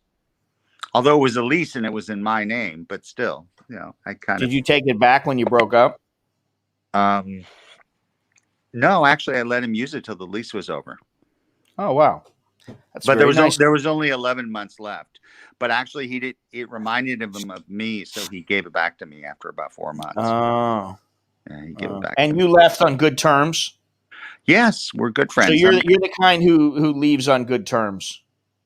Not always. No, I mean, I don't yell at them, but there's been multiple relationships that people that treated me poorly where I'm not friends with them anymore. Yeah. So yeah. But that particular relationship, we never had fights, and we got along very well. Oh, interesting. Yeah, but he hated traveling, and he hated going to the mall, hated going to dinner, hated going to the movies. So it kind of made me grow apart. Uh-huh. And what advice would you give to the young men coming over here, who, when the COVID is over and they decide to run on over here, what's your advice for them? Well, I have any? That number one thing I would say is test yourself. Test yourself as far as what is your worth. And what is your worth? Worth by, example, it's kind of like black or white. You rent by the hour, or if you meet someone in a mall or a bank and you think that girl's really cute and nice and you want to date her, then don't give any money or any brand name clothing or any cell phones, and see what you can deliver. How far can you get her to be interested in you? How long? Interesting. That's a test. If you don't test yourself, you don't. Yeah, really but know you see, not everybody is come. I hate to say this, even in Thailand, not every girl is coming out saying, listen, if you don't give me some dough, if I don't get paid, if I don't make any money, we can't be together. That's not how it is. No, I know that. I know that. Then if that girl wants to keep dating you, then you have something great there. And if she's nice and she's reasonable, congratulations, you have a real relationship. Exactly. And it doesn't hurt to test them. You don't want to just, even if you totally believe in her, you don't want to just do it right away. And also you have to set expectations for her family. Because you have to train the family. You're talking about family. I don't even think of that in the beginning, buddy. Well, no, you are, in the sense that they're going to be pressuring. You want my her. advice? Find an orphan. Yes. I'm serious. I liked what you said a long time ago. I don't want somebody who's going to become another kid. You know, going to Right. become a kid. They're going to become one of my children. Right. I think that's a Adoption. good thing to remember. You don't want some girl who's one of your children and you've got to take care of. And, you know, if she needs to buy some toilet paper, she needs you to buy it for her. Well, just You know. example, like your wife is not an adopted child. She's a leader. I guess you could say that. She's a go-getter. I'll put her She's that. a go-getter and a leader. She's definitely a go-getter. She's definitely in the top 5%. You know, I mean, she's not normal, average person. She's a leader. Oh, she's not normal. Well, guess what? You sure are not. Oh, God. I say that with love, you know. So for me, the reason why I test myself so well is because if I was in a relationship with someone for a long time and then I ran out of money and then they just like left me, I would feel so isolated and lonely, not because that person's gone, but because I invested my heart into something that's not real. You know, so that's really important to me. You know, I need that. I need that foundation of knowing that, wow, I believe in her, you know? You know, good morning, Niall. Good morning. Good morning. Well, I think of it in another way also. I think of something else. And as I've grown older, I came to think this way, which is that the older you get, the more you'll realize, first of all, I told you, you're going to realize what you don't want. And, you know, and that's going to start showing you what you do want. But also that, well, you know, you don't want to settle and all these other kind of things, right? You know, and it takes time. But let me see here. Hang on one second here. I'm trying to do something at the same time here. It seems my computer is locking up for some reason. I don't know why.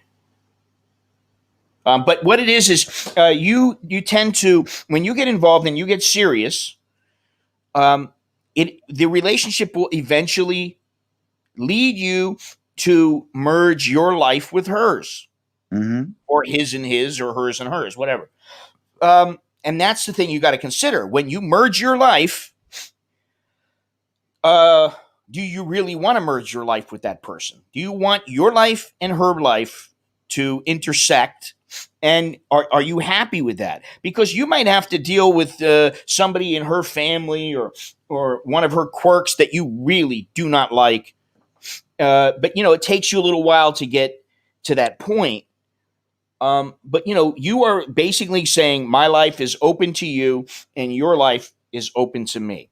We are together, and thus we need to open our lives to one another. You know, and so, you know, you have to remember that. And I think a lot of guys forget that you're basically saying, okay, come into my life. You're a part of my life now. You know? So, wouldn't put too much stock in that, mate. Just because someone's lying to you doesn't mean that they can't make you happy at the same. I don't know. Who said anything about lying? Did I say something about lying? I don't really know. I can't keep track of everything I said. Do you ever see yourself settling down with anybody? Not specifically now, just in thought. That's you, Chucky. Oh, I've been in relationships about 60% of the time of my adult life. Yeah, but you haven't got anything to where you're like, okay, I'm settling down. This person I want to be the rest of my life. No, I have, but we just ended up breaking up. There you go. So you basically ended it before you got married and divorced. Yeah, back then there was no gay marriage, and we were totally in love. We thought it was going to be forever, but he hated traveling and he didn't like to go outside anymore. And I just like fell out of love with him because I did everything alone. Yeah. Niall says, I wouldn't put much stock in that, mate, just because someone's lying to you. Just because someone's lying to you doesn't mean they can't make you happy at the same time. All right, I'll agree with that. But I would say that, listen, people, they fib, you can call it whatever you want. White lie, they tell a white lie, a fib. They omit, they lie by omission. That doesn't mean that it's right some of the time. Sometimes it's the best course of action. Um, like, listen, if a girl's telling you, "Oh my God, you're the most handsome guy. I think you're so handsome. Like, the chance of most guys being the most handsome guy that she's ever seen is truly pretty low. Mm-hmm. And I don't consider myself an ugly guy. I just don't say that, I'm the greatest looking guy. But George Lucas lied to me all my life. My entire life, there's no such thing as the Jedi Council, but we've enjoyed a blissful 43 years together. It was our anniversary yesterday, May 4th. Congratulations. Okay, George Lucas. I don't know about I have stopped watching Star Wars from like the second Star Wars. I have not watched anything past the second Star Wars. I'm not into it anymore. I don't know why. I just don't like those movies anymore. When I was a kid, I remember being in the movie theater watching them, but I don't now. However, getting back to the lying thing, I don't think it's a good practice to lie to your partner or to have them lie to you. I don't think you need to be 100% honest in every single instance. How many times has a girl said, am I beautiful? And you're like, you're good looking or you're attractive or, I like the way you look. But maybe she's not truly beautiful in the sense that you think a woman is beautiful. And, this happens all the time in Thailand where they're like, so am I,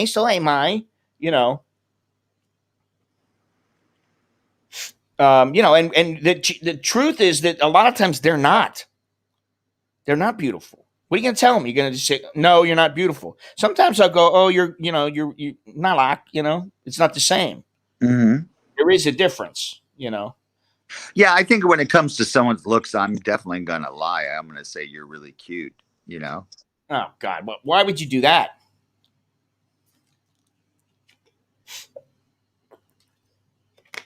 Why would you do that? Your sound. No sound.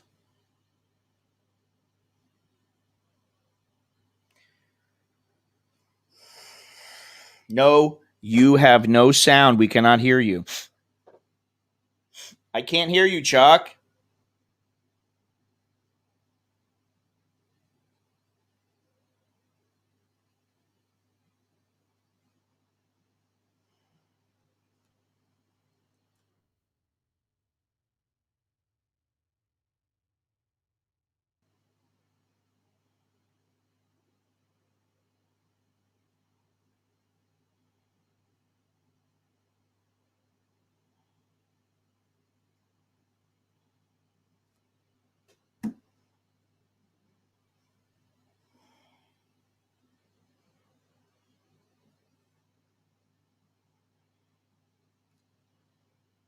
Bye.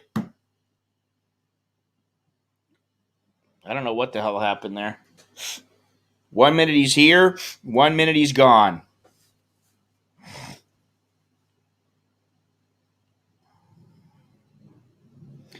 If I didn't know what a newt was, that would be a weird comment.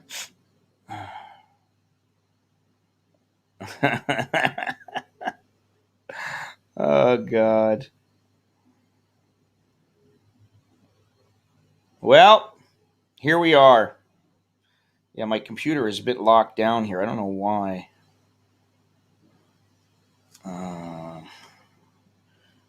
Let's see.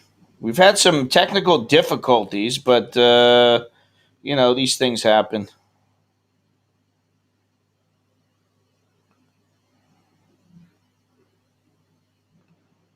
Let's see here. I've got some problem. Let me get this taken care of real quick here. I gotta do something if I can get it done here. I'm spinning is what I'm doing. My laptop here is having some issues. But okay, here we go. This should do it.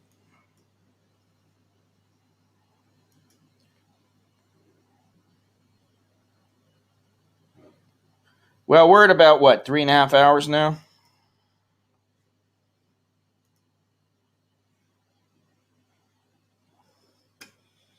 Three hours and 31 minutes and 34 seconds, and I still can't get this thing to work. I don't know what the hell's going on. Internet has not been good, and it's not been good for several people. Here we go. I got that fixed. Let's see if that helps. There we go. Okay.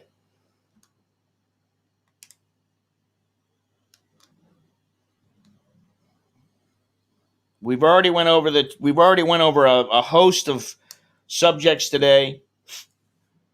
Lori did message me. She said she just got off the phone and she was cooking dinner. So I don't know. She didn't make it, unfortunately. But fortunately, we had Soy Dog Cowboy on for a while, and also Charles, Sir Charles. Yeah. So anyway, listen. If you'd be so kind and you feel the need, you feel like doing it, please click thumbs up. Please subscribe. Um,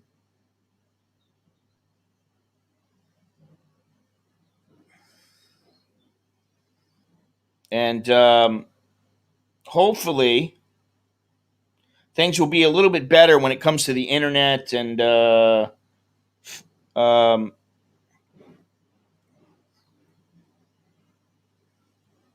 the video. I don't know why the video. Let me see something here. I can turn this back on. See, the video in StreamYards looks fine. There is another service I can use, but I really don't. I'm not so quick to jump ship. Yeah, it's still very blurry, so I'm gonna. That's too bad. It's really too bad.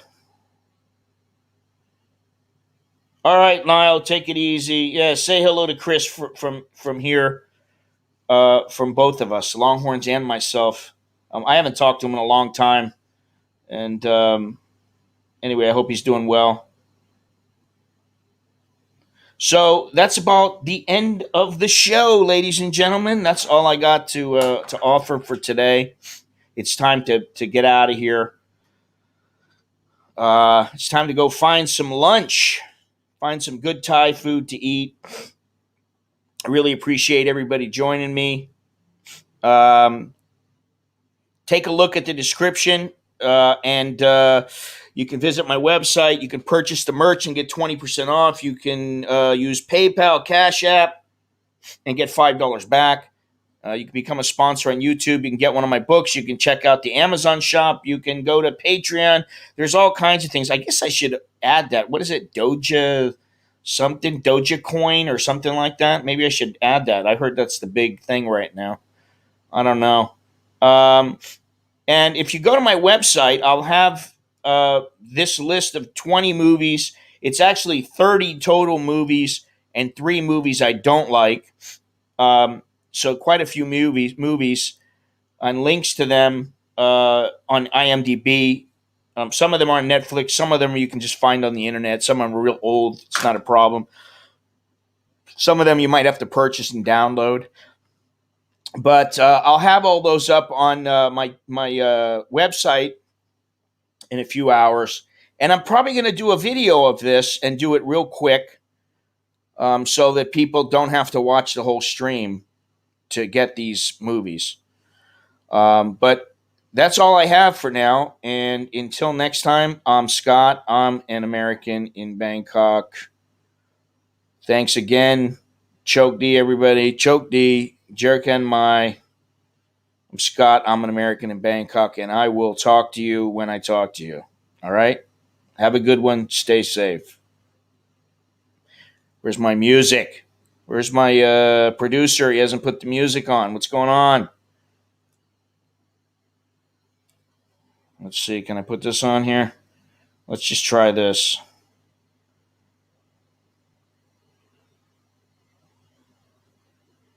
Does it work? Oh. All right. Later, everybody.